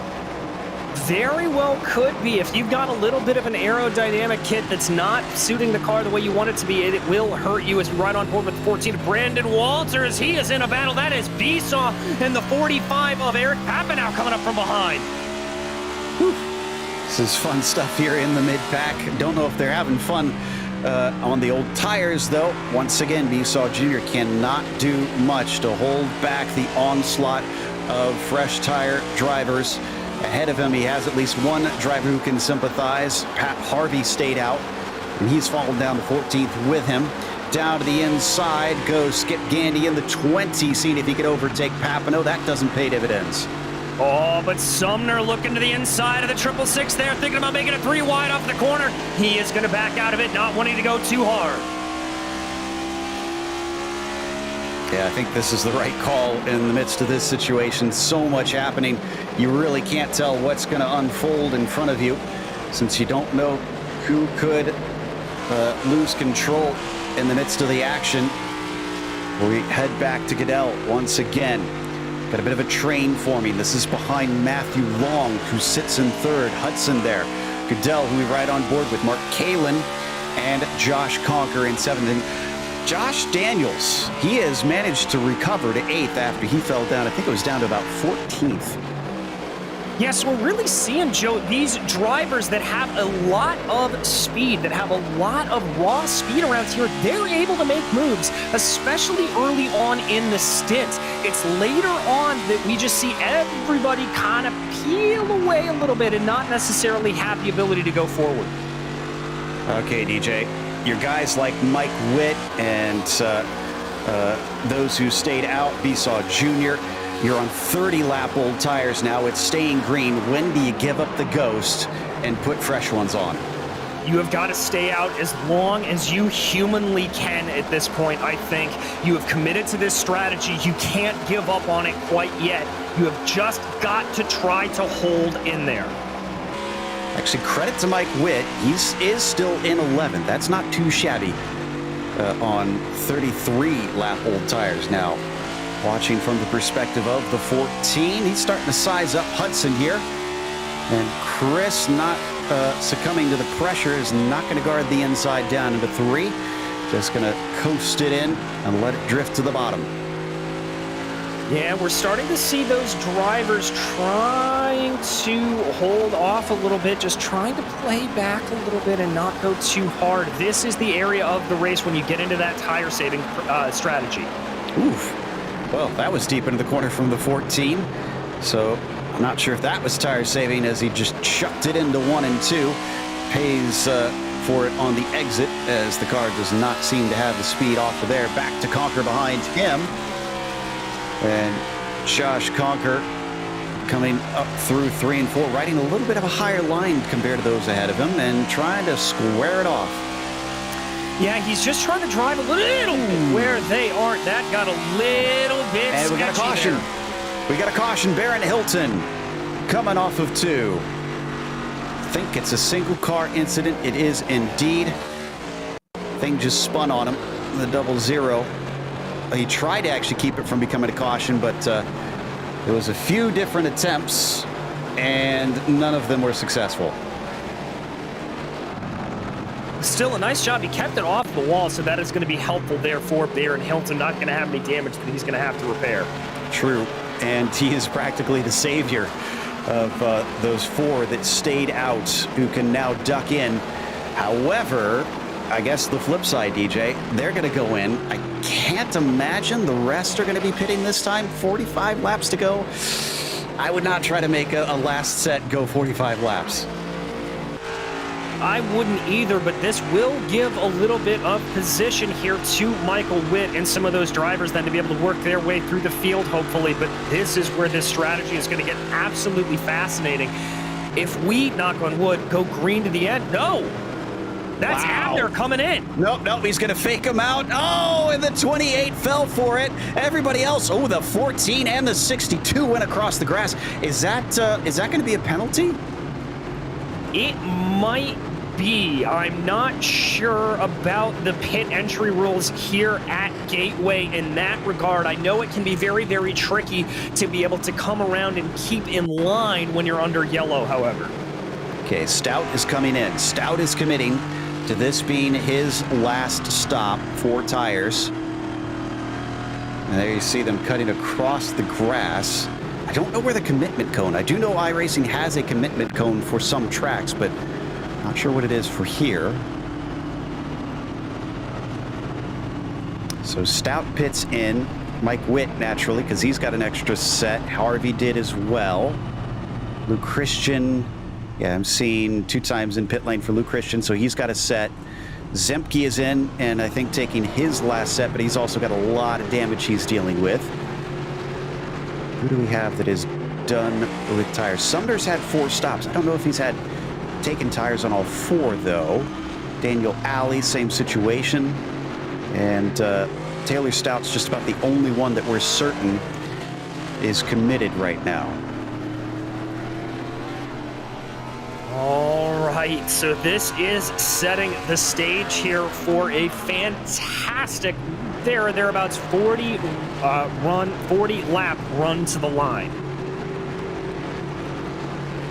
Okay, well, I was about to say before we had drivers faking one another out into pit lane is as for those that took the set that have an extra one still left over, they've now got to try and make their way by a whole bunch of cars on this first set. And as we've seen, that is fraught with peril. So they've got to be both quick and careful. Yeah, exactly. You can't go on a full send it here, unfortunately. Otherwise, that is really going to throw you off. That is going to ruin your race and the race of those around you. You've got to be smart, make those high percentage moves that we always talk about, and find the best way forward. You're going to restart, it looks like, on 45 to go. And we are on 20 lap old tires currently for all of our drivers that stayed out that time.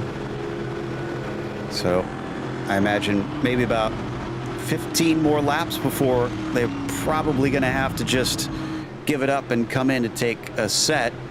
Do you think they can go farther than that, though, or is it even worth trying to go farther than that, hold out for the caution? I mean, it's worth a shot, but if you get another caution here at this point, come in, don't take a chance, just take the tires. Oh, yeah, absolutely. I'm talking about it. Do these leaders hold out hope for a caution on this last tire set, or do they just give themselves a lap of, okay, I have until this, and then after that, it's not worth trying to struggle on this old rubber? I think you've got to be cautious from the beginning because everybody's running up around you, and you've got to just be... You don't want to take any unnecessary risks. I think that's what it is. Okay, so we'll see if they get that yellow that'll save them, or if they're going to have to gut it out all the way to the checkers on this set of tires. Because if they pit too late, they won't be able to take advantage of that fresh rubber. So 43 laps, or 41 laps to go, rather. I had it backwards there on my counting of how many laps we would have left for our drivers. And now it's Abner Acosta's turn to restart. James O'Brien is outside the points leader. Definite impetus for Acosta to try and hold him back here on this restart. Pace car is in. Early start for the 5. Green flag is out. Great jump over O'Brien. And O'Brien does well to keep the 43 from managing to jump him as well. Instead, it's going to be a battle for third between Hudson and Goodell. And I think Hudson's got that one. Yes, he does. So some of the drivers farther back, not necessarily taking the advice as they come out of the corner 2x2 there a little bit. Whoa. Goodell and Hudson getting very, very close. Concord looking behind hungrily. I spoke too soon. Hudson not only loses that spot, but 2 of them, and Conquer up to 4th very quickly. Someone going way up high there. I think that was McDonald maybe that we saw just weaving out to the wall. And yes, Conquer, what a comeback this has been. Now into the top 5 at this stage, but can he try and attack for the lead is the question. Well, we'll have to see, just to keep an eye on the drivers that did come into the pits. Robert Besaw Jr., currently the highest driver to pitted on that last run. He's bringing Taylor Stout with him. They're currently 9th and 10th. Yeah, Stout now on his last tire set, though. He's got to play patient. He can't quite scythe his way past like Besaw Jr. can, because he still has another set waiting for him, even if he uses up his stuff. And as we fly across the start-finish line, down now to 40 to go. And actually, how close are we on time? I need to double check and check the official clock here.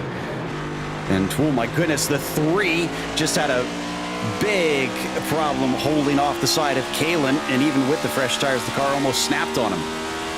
Indeed, showing you just how tricky these track conditions are. It's racing another 3 degrees here until 116 degrees out on track. Driver very high there, just trying to get out of the way of everybody else as we continue to go along.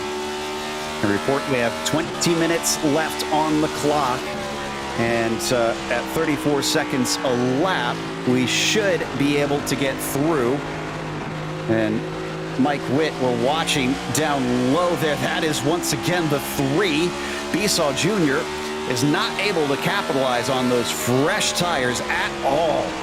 No, he is not. He looks like he's wearing them out a little bit too early, and that's why you've got to be a little bit cautious. I talked about those high percentage moves. It's not only high percentage in terms of keeping your car together, but it's high percentage in terms of making sure that you don't override the tires. Meanwhile, this is from on board our leader, Abner Acosta, watching O'Brien. These two clearly pacing the field, because they have gapped Goodell by about half a second in these first few laps under green. Goodell is kind of plugging up Josh Conker, who we know has got speed here today. And as he hugs the low line down along that rumble strip onto the front stretch once again, that one looking a little better than what we've seen in the past for him coming off those turns. Yeah, it's looking a little bit better. Conker certainly has it underneath him here, but he is just plugged up behind Goodell, as you said. Goodell is just not blocking necessarily, but just stopping him up a little bit as we see Conker continue to try to get by. We've seen him try to be aggressive. We had an incident with Taylor Stout and Mark Kalen. No caution. But that's going to send Taylor Stout back into the pits. That strategy to take fresh tires gets scuppered by an unfortunate incident. This is just after it happened. And this was more down to the 62 than it was the 66. You're going to see him get loose in front of the gold car. And as he tries to catch it, he just smacks into the side of him. Oh, that was violent. Yeah, that was a very, very hard impact into the wall there for Taylor Stout. He is back down pit lane. We'll see if we can get a better view of it here. You can just see how the car snaps away from Kalen. He tries to catch it. and no fault there to Mark Kalin. He was just trying to hold on to that thing. Yeah, wrong place, wrong time, unfortunately. And, I can report as we come back live that Conker just brushed the wall again out of turn 4. He's still not through with his struggles on the handling of that car. No, he's not, but he's trying to drive the wheels off that thing. His only problem is he now has Robert Besaw Jr. all up behind him as we look out the back. That is Besaw Jr. there right now. With 11-lap-old tires compared to the 30-lap-old tires that Conker has. And he's gonna go up high. I think he's gonna let him through as he saw the writing on the wall. And Mike Witt as well, 10-lap-old tires himself, quickly approaches. Indeed, he does. He's going to be all up there behind as well. Let's see if Witt is able to get the run here through 1 and 2. Yes, he is. Witt is through. I'm amazed after all the Besaw went through, losing the car a couple times, that he is still getting up to 4th. So tires finally coming good for him. And he's getting the track position he desires. Down to 33 laps to go. So if the drivers who stayed out pitted here, they could split it at about half because they've got about 31 laps on their tires now. Indeed, they do, as here they come around again. And a little bit of different lines there from Abner Acosta and James O'Brien trying to figure out which is the best way to go around. Besaw Jr. now taking a look up ahead at Ryan Goodell, but Goodell able to hold the line. Oh, but he's going to chuck it in anyways.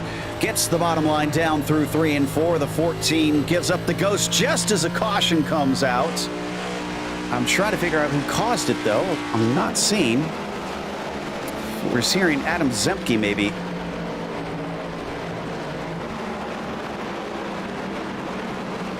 Yeah, that sounds like who it is, Joe. We jump back here to check out the replay.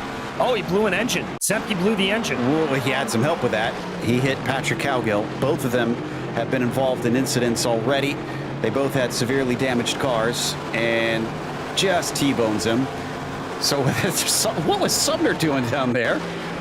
Just kind of cruising through the grass, picking daisies. Oh, and he caught the wall as well. All right, so a lot of drivers still struggling with these tires even after all of this time. Very, very lucky there for Charles Sumner. And it looks like all of everybody coming down pit lane. Matthew Long, though, opting to stay out. But Long has been in the pits 4 times. Is he out of rubber? Costa is going to have the track position as long as he hits his stall right. So he leads them in, and now you get guys that still have tires left that gained a lot of track position through that last stint. The 77 is really flying into his stall, but somehow manages to get there and hold it. So we wait for them to exit. Coming along, looks like Acosta is going to win the run off the line. O'Brien's second, and Mike Witt is able to emerge in 3rd ahead of Besaw Jr. What happened to Besaw Jr.? And CM Pennington, oh, was that a splash and dash actually, or did he take 2 tires? He had a 7-second stop. That has to be, I think that must have been a splash and dash there for CM, potentially.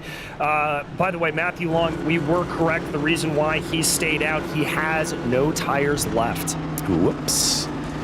Just used up all of his candy a little bit too quickly, and now there is none left. So he's got 15-lap-old tires, so he's going to have to go 45 laps on those things. He does have the track position, and we are now a time-limited race as we've got 14 minutes left on the clock and 29 laps to go. We're going to restart with 28 to go here, or do we have the lights off? No, it looks like 27 to go. All right, so for Long, he has got to try to get a good jump off of the line, but being later on that pit stop cycle, that is certainly going to hurt him to the extreme. It is very, very tough for him to be able to hold on to any position. I saw CM Pennington fall towards the back of the field, and I'm trying to figure out if he had some sort of penalty, or did he speed in pit lane? That was very strange. Yeah, he's still letting people by. This must be a speeding penalty or something for the 44, because he's just letting all these cars cycle on past him. Yeah, indeed he is. I think that's what's going on there, Joe. Okay, all right, now they're starting to get stacked up. So yes, 27 laps to go. How far can we get on this next green flag? Will we get another caution before we see the checkers? And let's not forget, they also have a green-white checkers potentially, but again, I do believe this is a time-limited race at this stage. And that will change the driver's strategy a little bit. They know there will be driving to the clock here rather than driving to the lap count. So that is going to change the strategy now. They'll restart with about 12 minutes to go. Okay. Long, based on what we saw last time, is probably going to get swallowed up. But this is critical for Acosta. He's starting on that outside of the front row. That has been a bit of a dangerous place to be. Has not doomed you to being overtaken by third place, but he has got to watch carefully and jump as soon as that 28 goes. Here comes the pace car. It is in.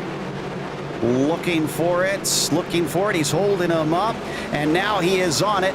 It's a pretty good jump for the 28, and Acosta manages to pull out ahead of the 9. Is he going to try and cover him off? It looks like O'Brien wants to get underneath him, but he can't quite do it, and this might be the lead for the 5. It may indeed. He's going to try to catch up here while those tires are fresh and before it has had time to really cook them nice and good here as they work their way around. I think O'Brien's looking for a little bit of a run.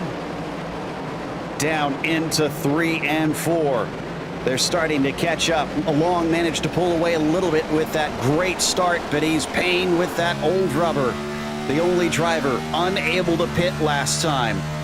And down into 1 and 2, it's cutting down behind them. Josh Conker is battling with the 14 as well. Indeed he is. Conker trying to hold off Ryan Goodell and just duking it out there with him. You can see them going side by side. Here comes Conker, seeing if he can get that inside line through 3 and 4. Conker's got it. Up to 4th place now, and in front of him, the 5 has run down the 28. Will we get a pass into the first corner? Is he going to wait patiently here? He's got a decent run. He's going to look to the inside. And as much as he wants it, does he try and send it in? He does. He's got the inside line, but that sometimes has caused cars to spin, even on fresh tires. He doesn't spin, but he also doesn't get a great shot. And here comes the 9. Oh, don't make this 3 wide, boys. And indeed, that's not going to happen there, but Acosta's going to be down to the inside. O'Brien's going to follow him on through. So that's 2 spots, and behind them, still side by side between Goodell and Conker. Goodell re-overtook Josh Conker. And that is not an easy thing to do, Joe. Absolutely incredible there.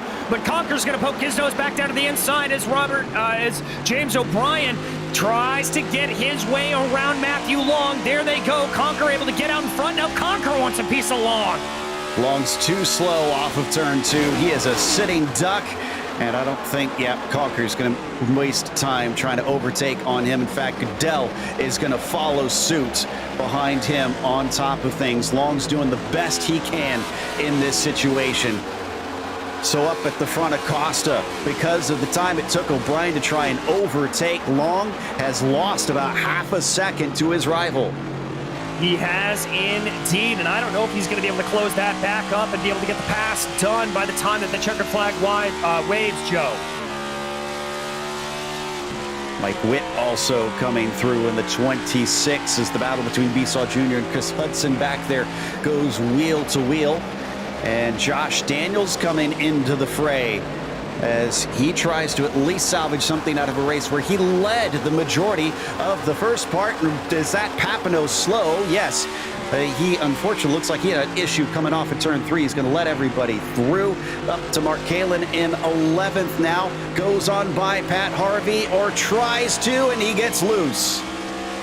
Gets loose, not able to get the move done, and there's Harvey streaking on by Mark Kalin. That momentum just able to carry him around on the high side, as in combination with that looseness there from Kalin as we focus back on Josh Conker.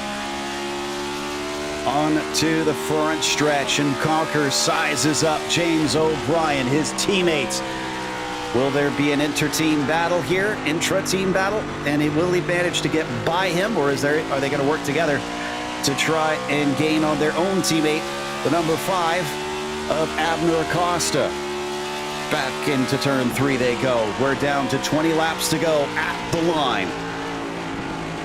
We are, as Josh Conker thought about maybe having a little bit of a look there on his teammate of James O'Brien, but thinks better of it, able to get that car off at the corner. He's not able to get the best run there off at the line, but here comes Conker again. He looks very good on corner exit, Joe, or entry, Joe. Oh, and Matthew Long for a brief while was actually holding back about half a dozen cars, but he's now starting to be swallowed up, as looks like Witt, Besaw, Daniels have all gotten past. The 43 is the one underneath him, and the blue now that you see looks like he might be able to finish that job. 62 of Kalin in a battered car is trying to find an opening, but unfortunately there is none forthcoming. And not exactly able to get on by Mark Kalin, just trying to work his way up from that 10th place position on Long ahead of him on those older tires. Careful there, Mark. Don't get into the back of him. He's able to keep it wound up and not have any contact. Quite a fight now in front. Besaw Jr. with Hudson down to the inside, vying for position. 62 now overtakes the 28, and Hudson gets past Besaw, putting himself into 7th. We are down to 6 minutes left to go. We are, as that clock continues to tick down closer and closer to 0, as we've got a certain race up here for 2nd place. Josh Conker now able to get the speed off of the corner. He's going to have a look down to the inside. Even with the wrinkle on the right-hand side of the car, he's not letting that hold him up, and he sends it into 3 to take 2nd place away from the 9. Talk about a recovery, Joe, yo-yoing up and down through the field. Josh Conker on his way back up as we watch Joshua Daniels now trying to make that move on Michael Witt. Now that he's in the dirty air, doesn't seem like the 77 is quite as strong. 26 giving him a run for his money. Round the outside, the black number 26 starts to wash up a little bit, as so does the 77. Somehow they keep it out of the wall. The 43 watching from the popcorn position behind. I think Hudson is just trying to figure out which lane is going to be fastest here and go with that to see if it'll pull him along with him as we get going. About 10 laps to go as we tick close to 5 minutes left. Oh, and into the wall goes Witt. So the 43 going to make easy work of him after that halt to his momentum, and can try and fight with Daniels some more.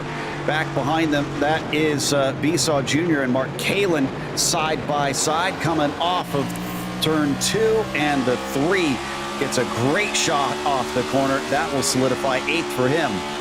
We've really seen that be the crucial corner throughout this race, Joe. If you can get that good launch off of 2, it will just propel you down the backstretch and really set you up for a good move coming here into 3 and 4. Kalin, though, trying to flip that script around a little bit and get a better run off of 4. The man up in front of all of this is, whoa, here comes another move from Kalin, not giving up. Gets side by side with the 3. Last time he did this, though, Besaw Jr. just outgunned him, and once again, the low line does not agree with Mark Kalin. In fact, he might lose his spot to the 8 of Byron McDonald. Yep, he's through. No, he's not. Kalin just keeps chucking that car farther and farther into the corners. Those tires have got to be screaming. And we yellow. Got a caution. Looking for it. Not seeing it. Try to figure out what caused this now. Looks like we found it. Here we go. And Greg Wilson, who was already multiple laps down, did he blow an engine? Yes, he did. Blew an engine into 3. Tried to get it off the racing line. Probably should have just pulled it into the pits, frankly, because he had a chance to maybe duck off into the access road, but it was not to be. And that actually may have ended the race. We're down to 3 minutes to go. I don't think there's enough laps under caution for them to get back to green flag racing. I don't think there are either, Joe. This may be it, and this may be Acosta, Conker, and O'Brien 1, 2, 3. Wow, what a race for Private Label once again. Just stunning what they've been able to do this season. This is pretty much how they started it off, with a 1, 2, 3, 4 at Atlanta. Getting little instructions from race control about how to handle this if they do go back to green flag racing.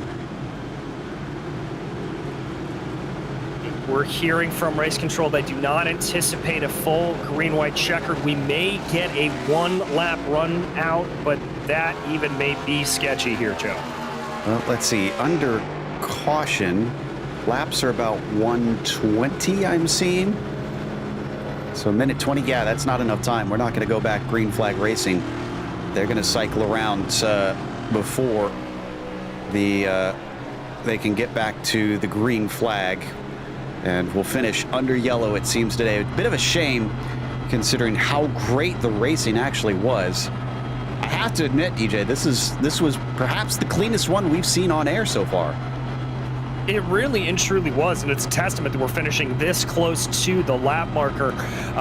Very, very good racing across the field in what are some of the most difficult conditions I have seen these Precision Racing League drivers run in thus far. Yeah, they've been hovering around 115, 116 degrees Fahrenheit out on that track, dealing with the toastiness of this egg-shaped oval. And despite tires really not lasting very long, the drivers pushed them to their limit to get them to the end. And this seems to be it, because they should get the white flag next time by. Indeed, it will be the white flag, and race control is telling us they'll stay single file this way around, and this will be finishing order. Yep. So even if they are given a green at the finish, which has happened a couple times, and makes the finishing order a bit of a mess sometimes. I think race control is kind of savvy to that. They've ordered them to stay single file, as you said, to make sure that no matter what, they just basically finish under yellow at this point. So here we go. Going to get the white flag from Barney as he waves the yellow as well. It's not the ending that people tend to want to see on these oval races, but it is going to be exciting for Abner Acosta, who finally puts a W on the board today, as long as he makes it around one more lap. Well, I can't really imagine too much of a situation where he wouldn't be able to make it around. Fuel, very, very rare that it is a thing that ends up hurting our drivers. So good win to Abner Acosta. Absolutely. And yeah, ironically, even though the time did run out, this was the lights out lap. So yeah, it's going to give them a green, but it's going to be a checkered flag. So they've been ordered to stay in line from here. Nobody is allowed to try and pass before that start finish line. And Barney getting the green flag ready regardless. He's eager to do his job. And credit to you, Barney. We love you, bud. As we watch, the 5 is going to be able to lead Josh Conker. O'Brien, who came in the points lead. I think he actually will still retain that after this one. And there's the checkered instead, as the win for round 5 will go to Abner Acosta here in the Precision Racing League NASCAR Cup Series. That's going to take us to a quick break. We'll come back with the unofficial results as well as driver interviews, so stick around.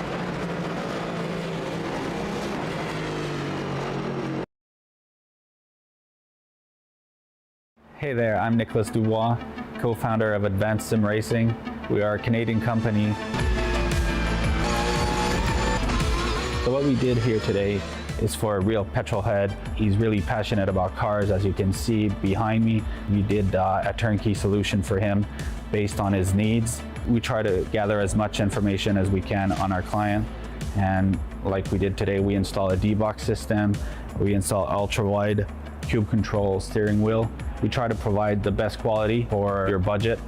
So let's say if you want a budget of 10 grand, we're gonna give you something that's the best for 10 grand. If you want 20 grand, then we always try to stay within your boundaries. We do try to make it as easy as possible. So the client, once we install everything, it's pretty much gonna be a turnkey. So he's gonna press start on his computer, and right after, we'll try to explain everything, how it goes, how it works, and then he's ready to go. Our aluminum is from USA, treated in Canada, cut in Canada. So we do sand all our aluminum piece just to make sure the powder coat sticks to it. And that's one of the reasons why we use powder coat, is to make sure you have the best aluminum finish in the industry. And our quality is beyond what you can get with any other competitors right now. We are really, really passionate about all the gear, all the cockpits, all the sim hardware, and that's why we want to create something that's really going to reflect our passion into our product. Come visit us at advancedsimracing.com. You can always reach us if you have any questions. You can call us, you can text us, you can go on Facebook, like our page, ask us questions over there, and we'll make sure to answer every questions there is. We are very passionate about what we do, and we try to make it as easier for you to go into the sim racing world, because there's a lot of gear, there's a lot of options, but let us guide you through your process, and let's hope you'll be an Advanced Sim Racing customer.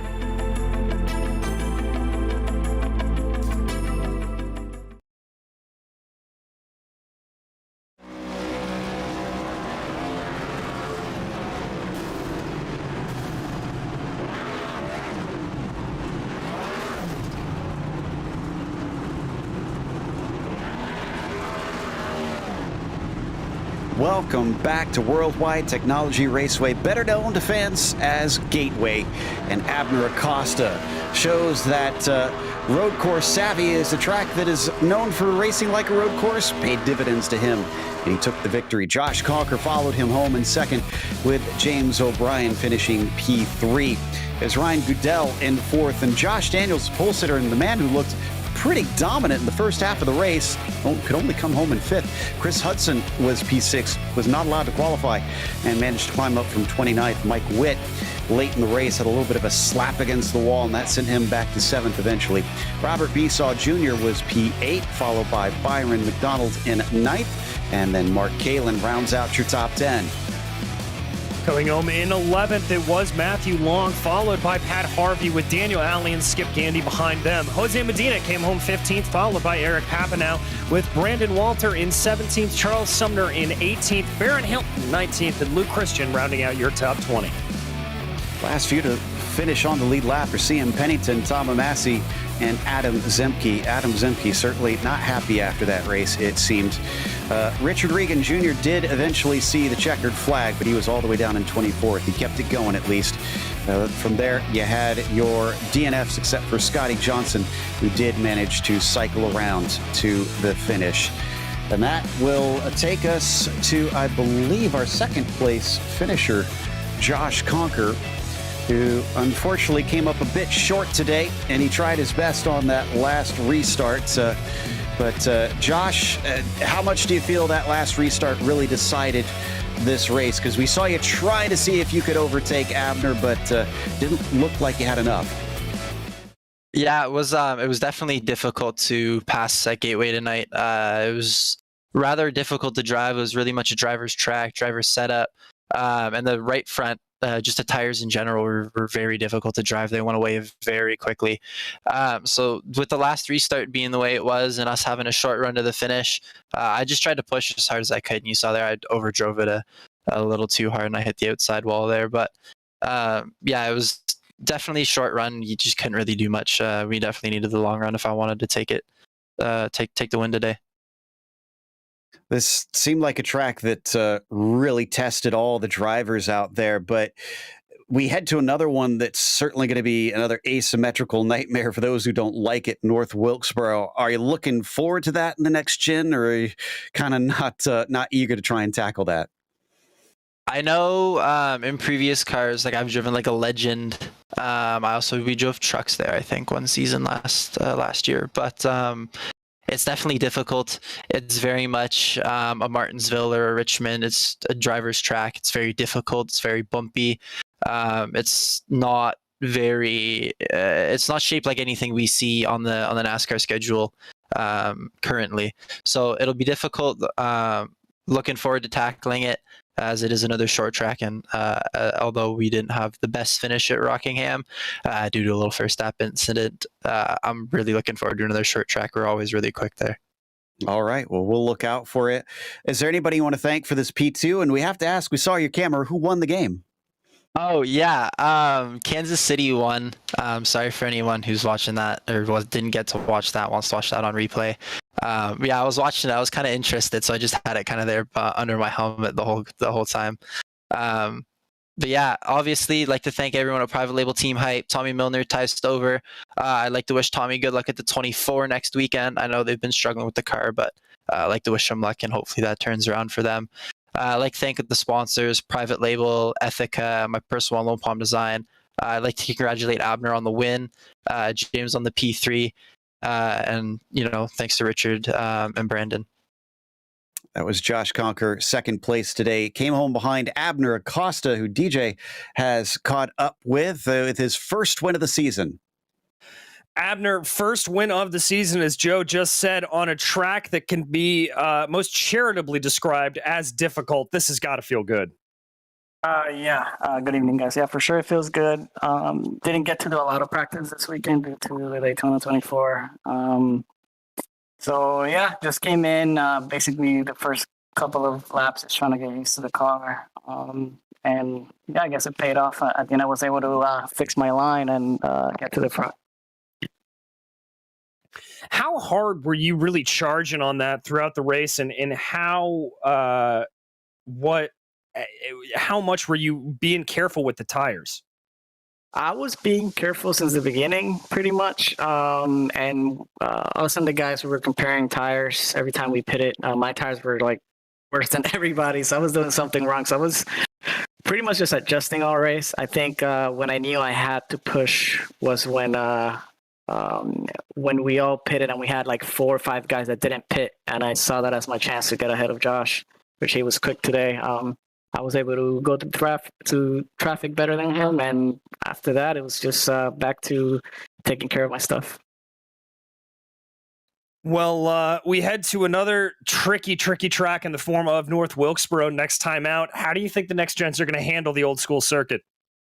Oh, that's that's a tough question. Just because I guess it depends on the set. I know here the car, it would feel great, and all of a sudden you could feel super loose in center or off.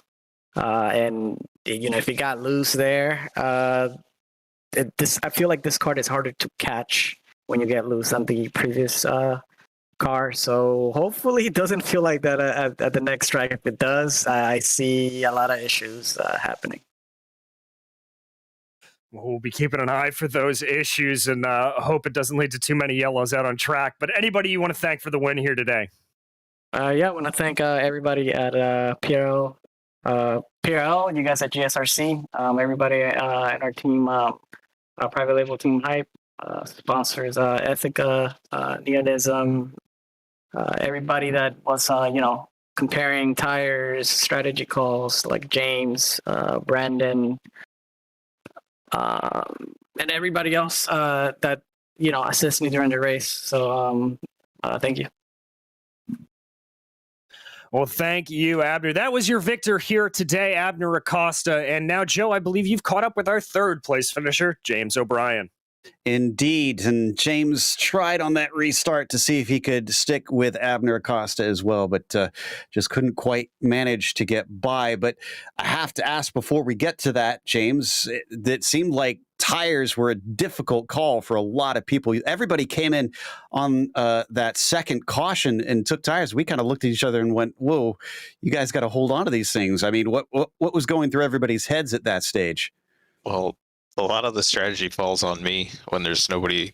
Like usually Tommy or Ty will sit and kind of help us with strategy, but Tommy's obviously busy in Daytona, and Ty, I think his son is sick, so he's not able to join us. So they're like, "Do we pit?" And I'm like, "I don't know, man." And all of a sudden I start going down, and he's like, "Why are you pitting? You said you don't know." I'm like, "Because I don't know." And then I darted back up.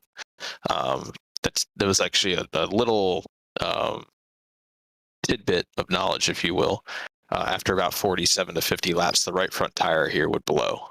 It would not last a full field run. I don't know how many people knew that. We knew that. So we kept trying to make 40-lap strategies, hoping the race would go green. I never had to use it, but it was very important to strategize with the tires and how many sets you had. It made it way more difficult. I'm glad we finished where we did. That was kind of the elephant in the room, really just saying like, okay, we might have the fastest cars, but does it really matter if somebody comes up through the field and has an extra set of tires? So that was always the fear. Yeah, and we were watching very closely in those last few cautions who was pitting, who had one left, and who didn't. So I'm sure.